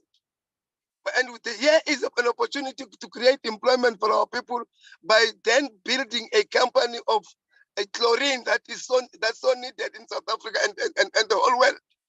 We can't just complain that chlorine is not a problem. It's a problem. It's a monopoly. Why are we not building our own? We did that with COVID-19, we have now our own place where we're producing our own medication. Why are we not doing that with chlorine? And in both the presentation, in all the presentation, chlorine is an issue. It can't be an issue forever. Just as a question, Amatola, you are saying that one of the reasons to have is a long-standing debt, which is irrecoverable. Now, what is your mandate of such issues? Can you report an irrecoverable debt forever? There is a recourse in King 2 or King 3 on the issue of whether if the debt is no longer recoverable or it is now outlived its stay. What do you do about it? It can't be to report it. And I don't want to say to you what you must do. You know it. Because just now you are going to say, no, the chairperson of the portfolio committee said you must write off debts. I'm not saying it. I'm saying there is an answer to an irrecoverable debt that is long-standing. Do it, because it is what you are supposed to do to retrieve, to relieve you from a problem of debt that does not stand. Don't come that like we had yesterday by director and said that we are in load shedding because there was one minister who told him to leave people who could buy check. And that is the report you want to give. It can't be correct. And we are saying there is an outdated organizational policies in your company, in your company. That's why you are failing to meet your requirement. Why do you tell us that? Why are you? Is it not part of your work to bring your policies up to standard and up to date, and come and report us progress thereof, rather than reporting to us as a problem that bars you from meeting your day-to-day requirement? As a matter of question, you are raising a point there that you want us to resolve the Buffalo City municipality, that there is a lack of additional capacity. What do you mean by that? Are you saying councillors of the municipality are not meeting their standard, or officials of the municipality are not meeting their standard? What is the additional capacity you are talking about politically for us to can look into that? On the Lepelle, I'm sure I've already spoken about it, but there is that chlorine issue that comes to the fore. And as I have said, the issue of the flow of water into Nsame is our interest, because we were there. We were actually taken to a very hard 3 days of work. And if there's results, we might want to celebrate with yourselves. So when there is time, that time comes, Limpopo, please make us aware and see whether we can join you and to that problem. And you are saying, Deputy Minister, I've just forgotten. You are saying that you are waiting to see how the market respond to your reconfiguration. And I want to beg that, however they respond, they must not make you change the good reconfiguration you have done, because it is the only outcome that can bring such success in our going forward. Yes, if the market need to be explained, take them on board, but don't change what you have done, because it by April I want to see progress of that particular report. Let me see if there's a hand I have not noticed. None. Deputy Minister. Yeah. Chairperson, can you please allow me to ask one question? No, I'm good. Deputy Minister. Thank you very much, Chairperson. And thanks to members of the committee for insightful discussions that we have had. I will not be responding to all the questions, but would want to talk to critical policy and political issues. Chairperson, I think the minister, in working with the municipalities, the key critical issues that he has highlighted was that we need to assist the municipalities in terms of skills development, capacity building in the municipalities so that they can be able to manage the water infrastructure in their particular area. But also, the minister has also indicated that it is important that we deal with the whole water value chain. It shouldn't be a situation where we say we are dealing with bulk water and it ends there. It should be from the source up until it arrives in the tap, where in between we will be working with the Water Services Authority, municipalities where there are challenges, because as we traverse the whole country, part of the things that we discovered was that the infrastructure in the municipalities really need to be revitalized. It needs to be revamped. We really need to put resources into making sure that our municipalities in the main remove the asbestos pipe, but also operation and maintenance. I've already spoken to the skills. Many of our infrastructure, your wastewater treatment, your water treatment works, we need to have operation and maintenance which actually is stable, so that in the end, you don't have a situation where one honorable member has spoken about the water that is turbid when it comes into people's houses, because you will be having proper operations, you will be having proper maintenance of the infrastructure that is there.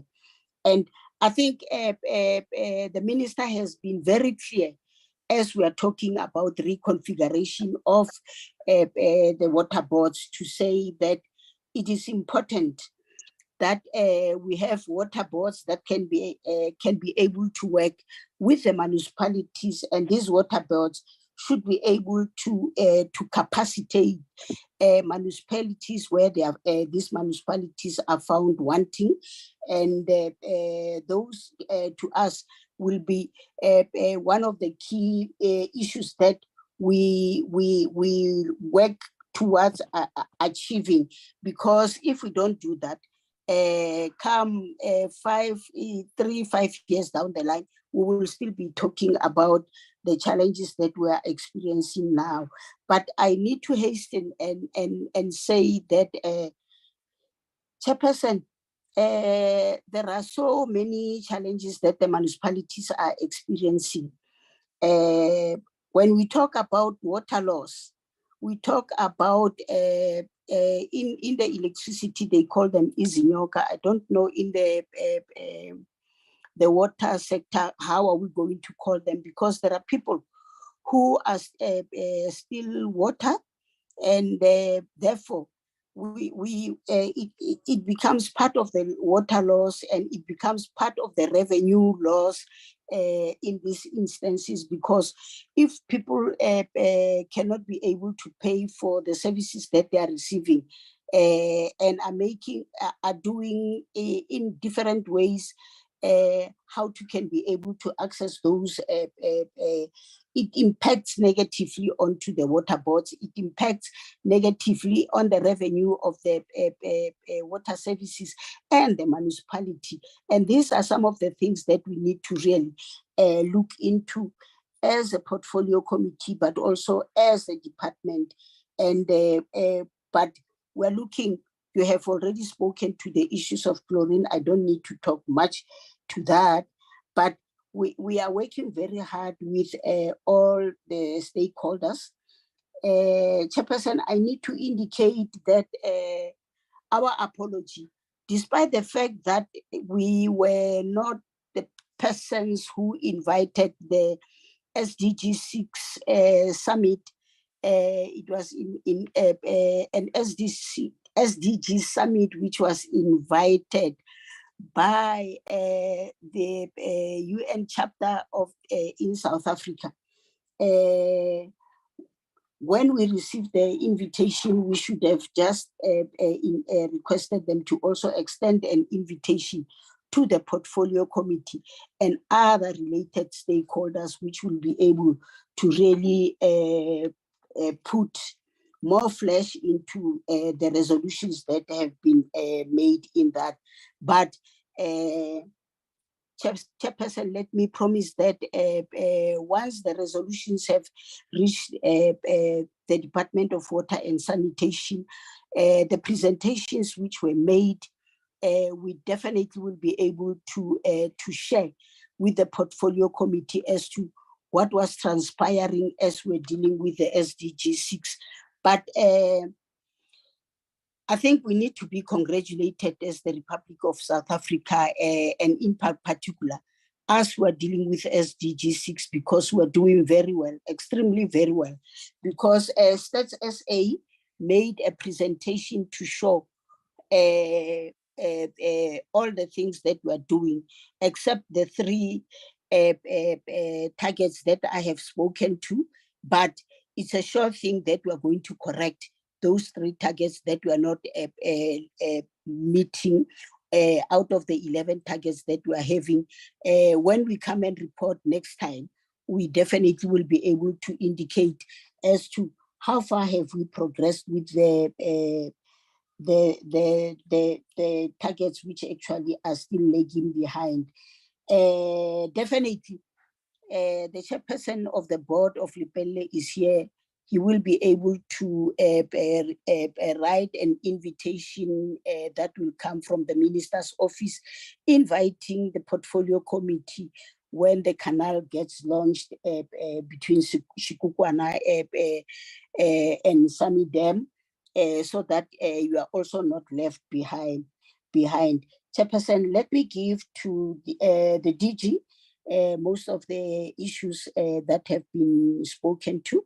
And thank you very much, Chairperson, for the opportunity. DG? Thank you, Chairperson. I'm going to ask us several questions which were directed at the department. And then after that, I'm going to ask Lindevi to also answer one of them. Firstly, the questions asked by Honorable Mohlala. We do issue directives frequently in terms of the National Water Act with regard to municipalities and to the private sector where there's pollution of the environment and catchments, water catchments, and pollution of water sources, and non-compliance with those environmental standards and the standards with regard to wastewater treatment. It's a mixed bag in terms of compliance by municipalities. Some municipalities comply, some don't. When municipalities don't comply, we issue follow-up directives. And if there's still no attempt to comply, we take the municipalities to court. We currently are in court with a number of municipalities, including the city of Tshwane.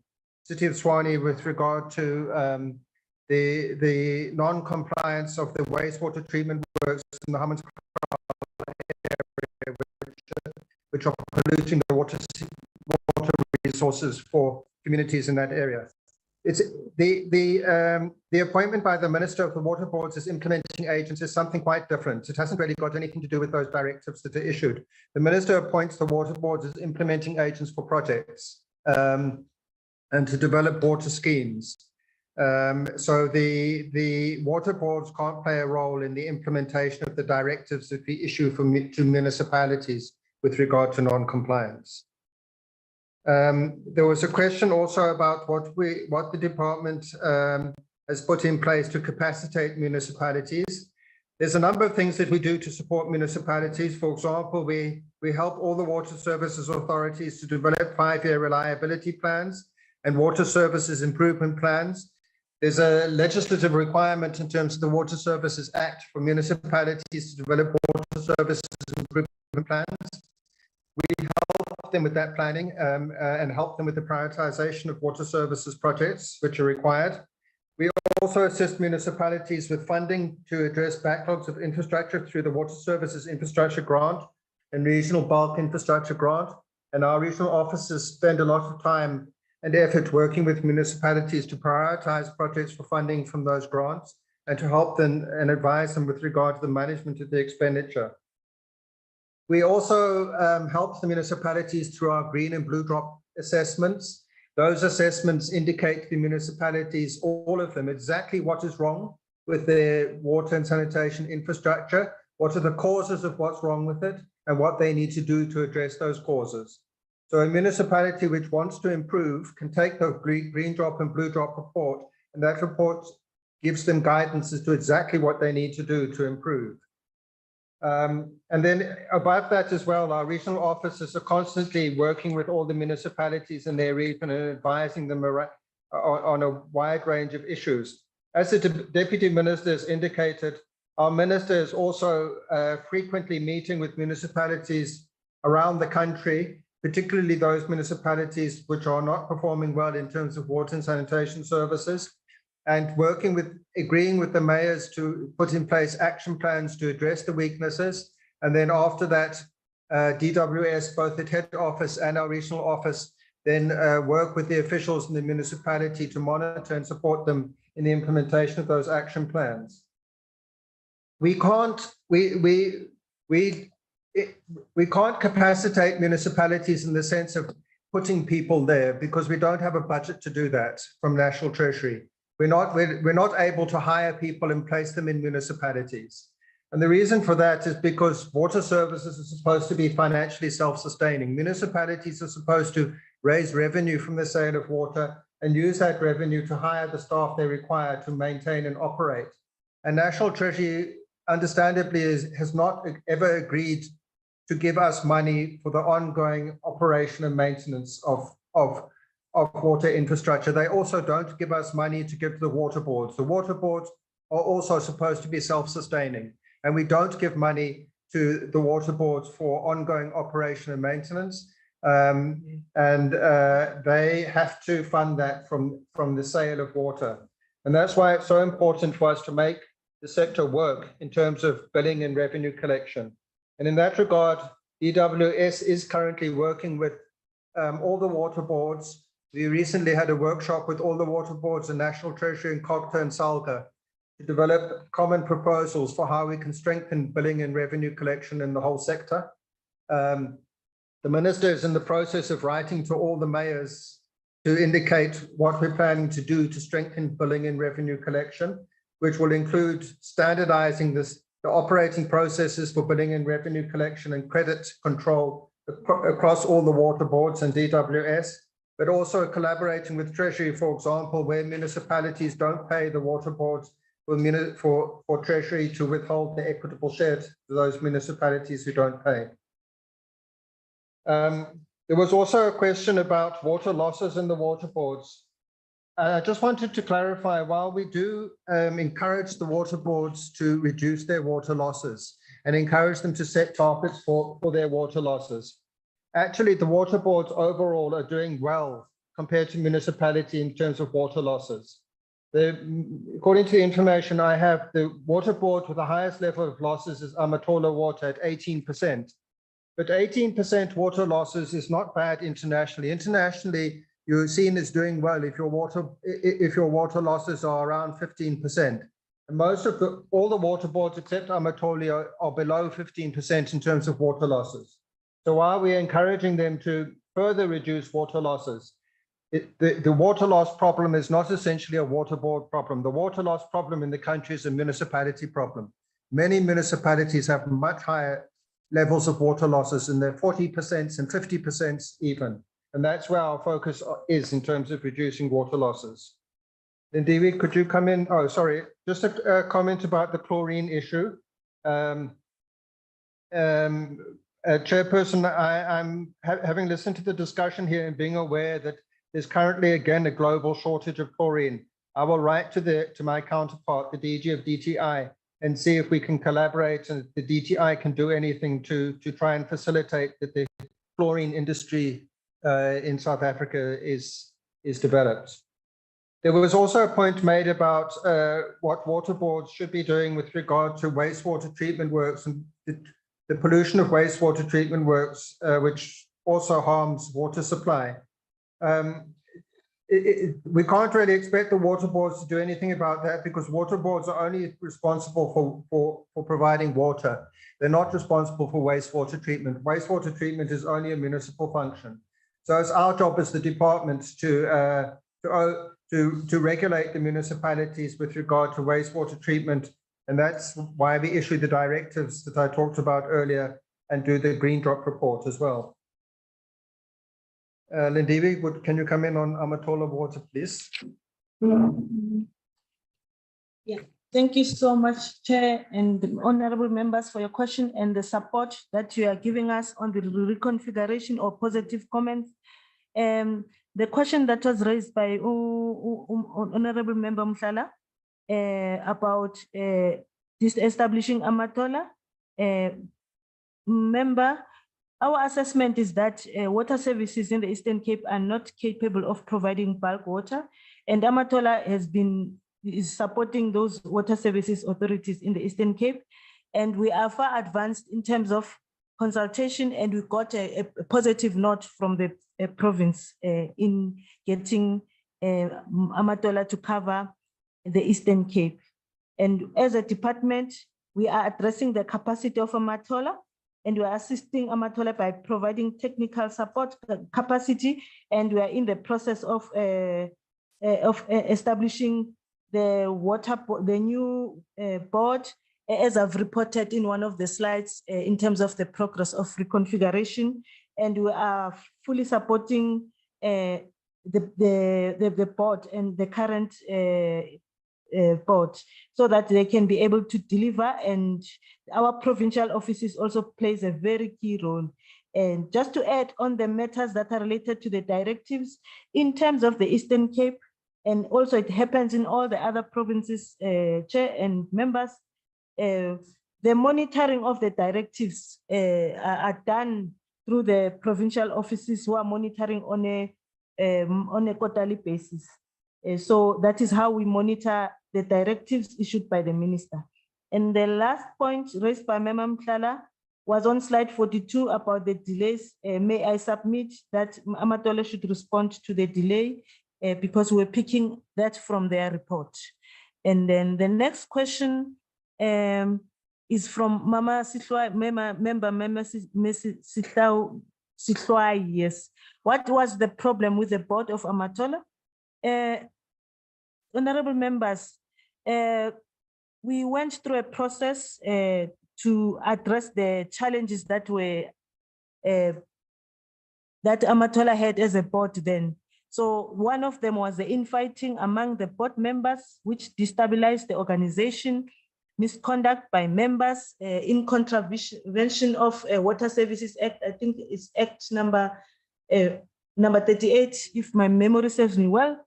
And also and also amongst the, you can imagine if the two heads, the deputy and the chair, were not in agreement, that further destabilized that. And also there was further interference by the labor movement, and minister went there to assist and went through the legal processes to make sure that he stabilizes the Amatola board to be where it is. And now we are on course to be getting the new members on board. So that is my submission, Chair. Thank you so much. Thank you, Chairperson. The different water boards might also want to respond.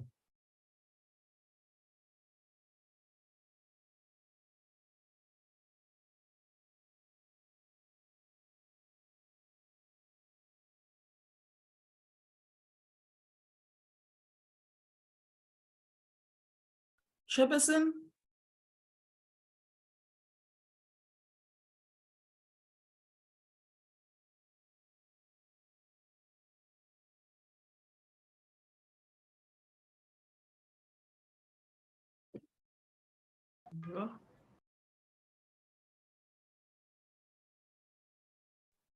Chairperson, are you still in the meeting? He is, but the mic is not connected. So I think he's got network issues.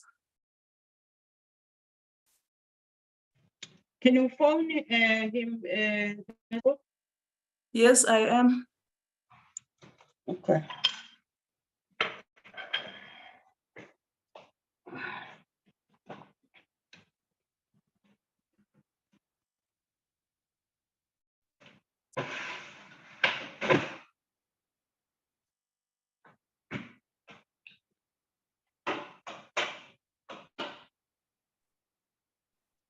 Mosloy, Hello.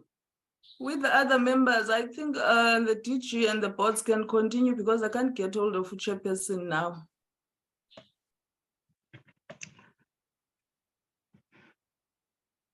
Yeah, the entities, I think they must present after the DG in the department. If they've got areas that they want to raise to us. I'm a self-appointed Mushale. I concur with what we have just said. Okay. Can we listen from the entities, please?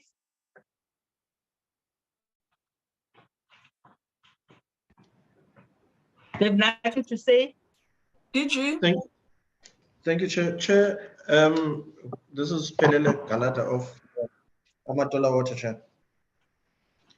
Yes, the department has covered some. In terms of the irregular expenditure, we had been reporting on irregular expenditure, but in terms of the regulations, there is irregular expenditure in CAD, whilst as an implementing agent in CAD on those projects is also required to be accounted for by the entity. This is something that was not in the understanding of the board of Amatola at that time. This has subsequently been taken care of, and hence the project that we've undertaken to establish to establish that irregular expenditure and make sure that it is all accounted for. That is one. Secondly, that we do allocate a responsibility for that irregular expenditure, and then deal with the consequence management around that.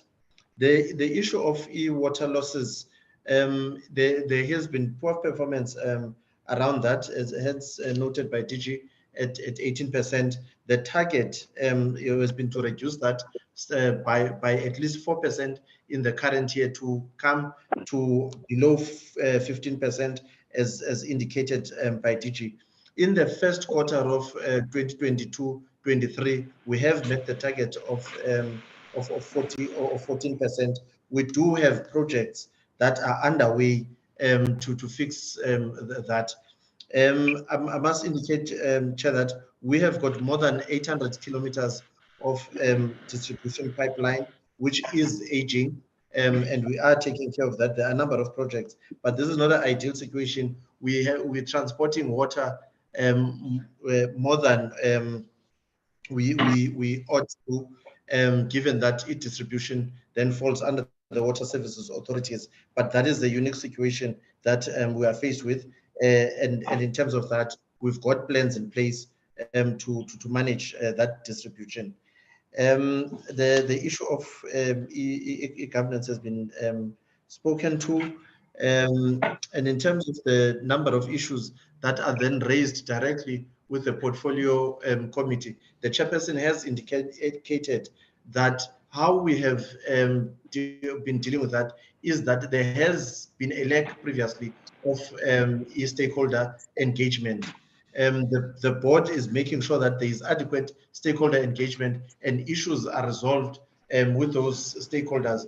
And some of the issues, it is lack of understanding and how we work as a water board versus the distribution network that is out there. So we are working with the communities. Mhlambe specifically, they were also as they were raising their issues, they were worried about their certain peak seasons. We have adequately responded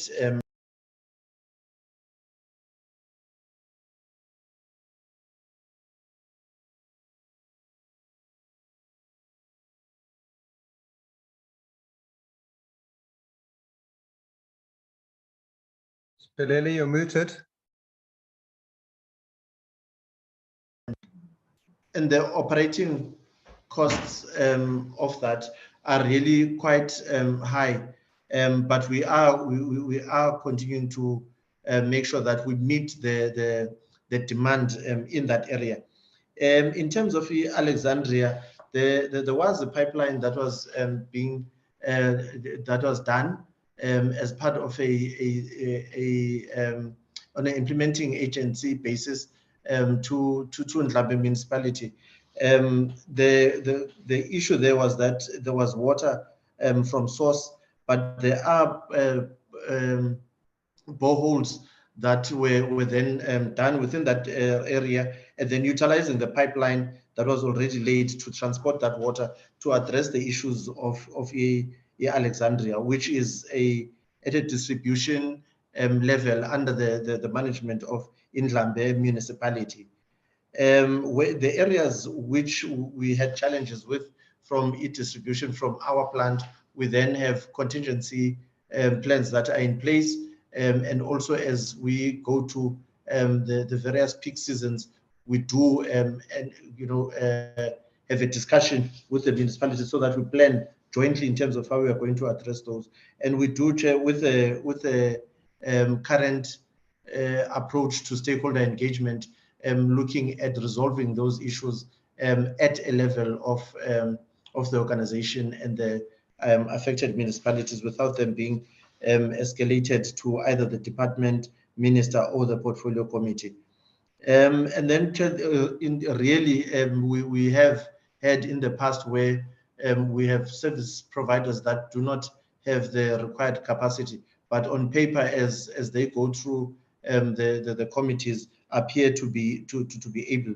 And some we could see that perhaps it might have been overcommitment of the service providers, and therefore they prioritize other contracts.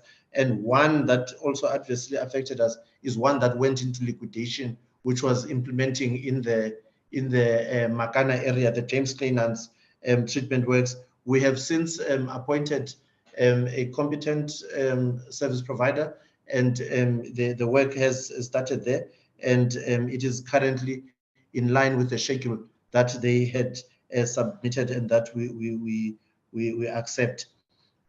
The long outstanding debt, we will, as with the program that is run by the department, also look at how we work on that long outstanding debt with municipalities. And the issue of policies was to demonstrate the board stabilizing the organization and make sure it is run in a way that is fitting to good corporate governance. It is things that ought to be done. Chair, we agree that it was things that should be done by the board. Chair, in terms of the improvement of capacity of BCM, what that was referring to was that there is additional requirements for supply of bulk water to EPCM, and that would result in the improvement of revenue to the organization. So in terms of that, we are looking at ways that we can up our production and be able to meet that, which would then improve also on our financial sustainability. Thank you very much, Chair. That is all from this side. Thanks. Chair, if I might add a little bit, it's Pam Yako from Amatola. Please do. Yes, the acting CEO has covered most of the issues. I just want to deal with just a few questions raised. One was on the outdated policies. In the year under review, as the new board, we approved the 9 policies as reported, but we have subsequently in this financial year, in this current year, we would be approving more policies in order to bring the policy environment up to date. So by the end of the financial year, we would make sure that we do have plans to ensure that all our policies are reviewed and approved. That's just on policies. Just a little bit on stakeholder engagement. I think it's been covered, but just want to add that in this coming month, we've already started, we're having a workshop on the 9th and 10th of March with the WSAs in the whole of the Amatola area to start looking at these issues around provincialization, but also looking at issues of those ones that we are currently serving to raise their issues as we prepare for the new business plan in the coming year, because we wanted to make sure that there is input from these water service authorities. Those are the 2 things I would like to add, Honorable Chairperson.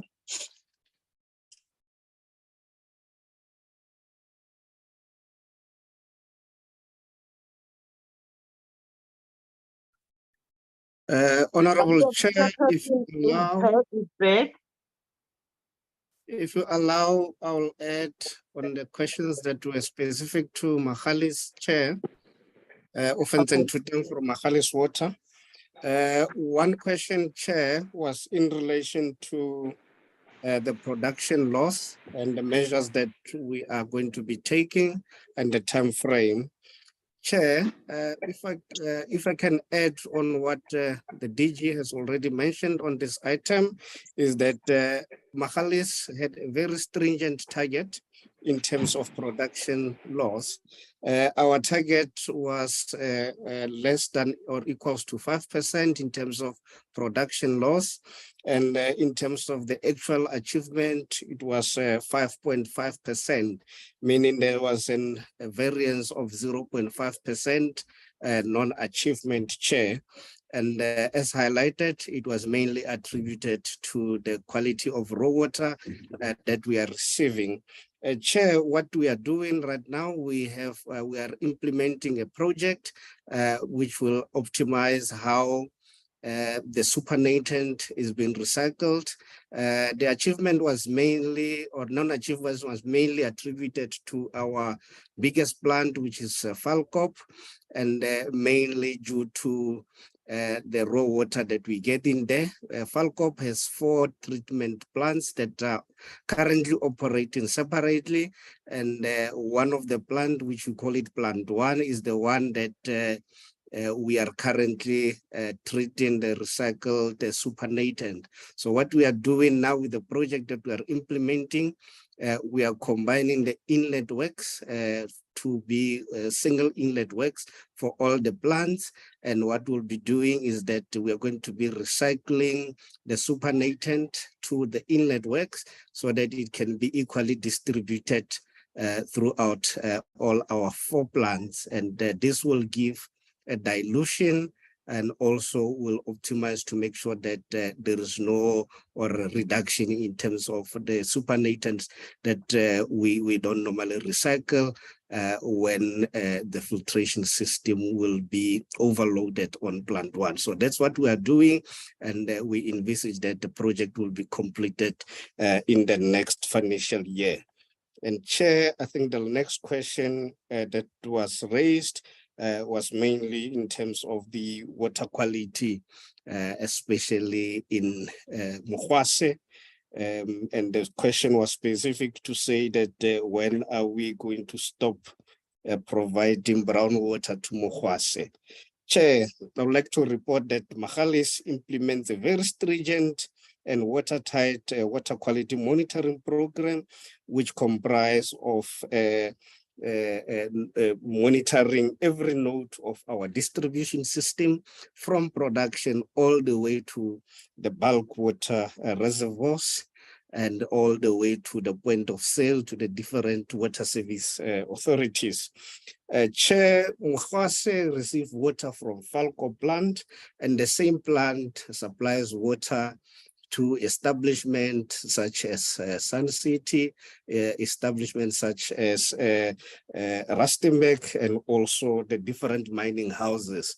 So Mkhwase is an isolated problem, Chair, whereby the water that we provide up to our point of sale will be compliant to the SANS 241 standard. As you have seen, we have performed quite well in terms of quality compliance. However, the challenges are in the reticulation system, which is normally run by municipalities. And normally what we do, if municipalities do discover those challenges, we work jointly with them, isolate the portions that have contamination, and that contamination is mainly attributed to the water leaks within the distribution system, which will lead to people getting water. But our water up to the point of sale from the production does comply with the quality standard as set down by SANS 241. Thank you very much, Chair.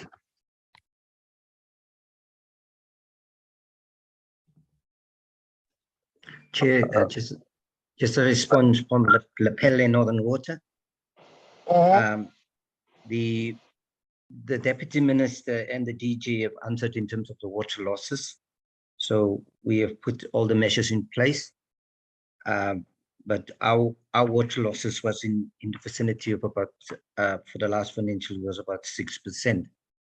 So with these measures that we put in place with the municipalities, in terms of how to address the water losses, our losses can go to plus my below, even to as low as 1%.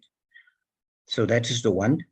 The other one was from yourself, was on the projects.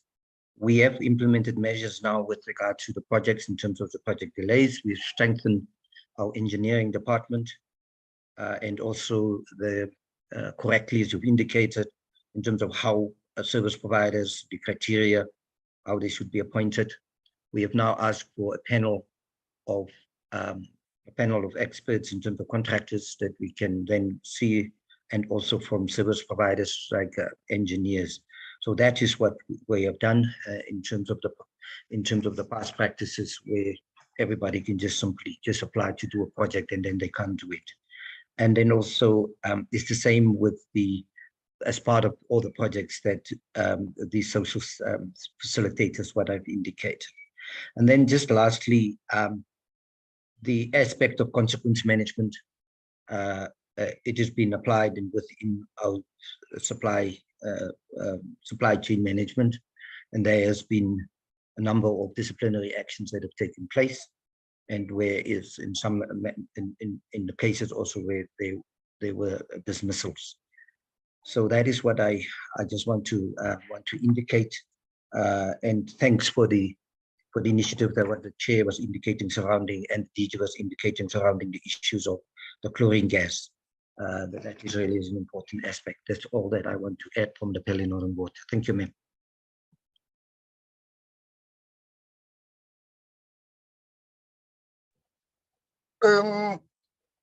Are we finished, DTM?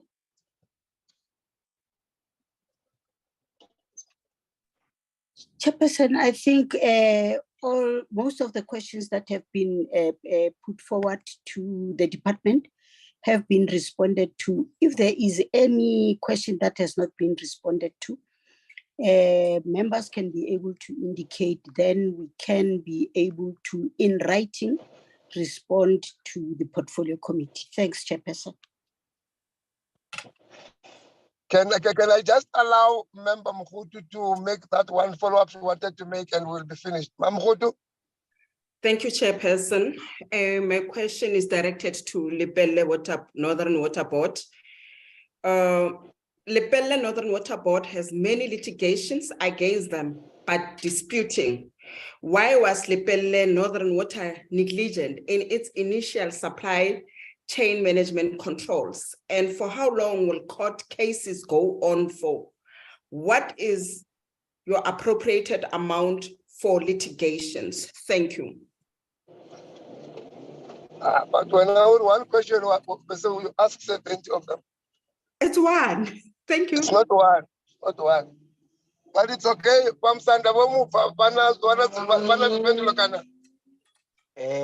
No, Ndoribua,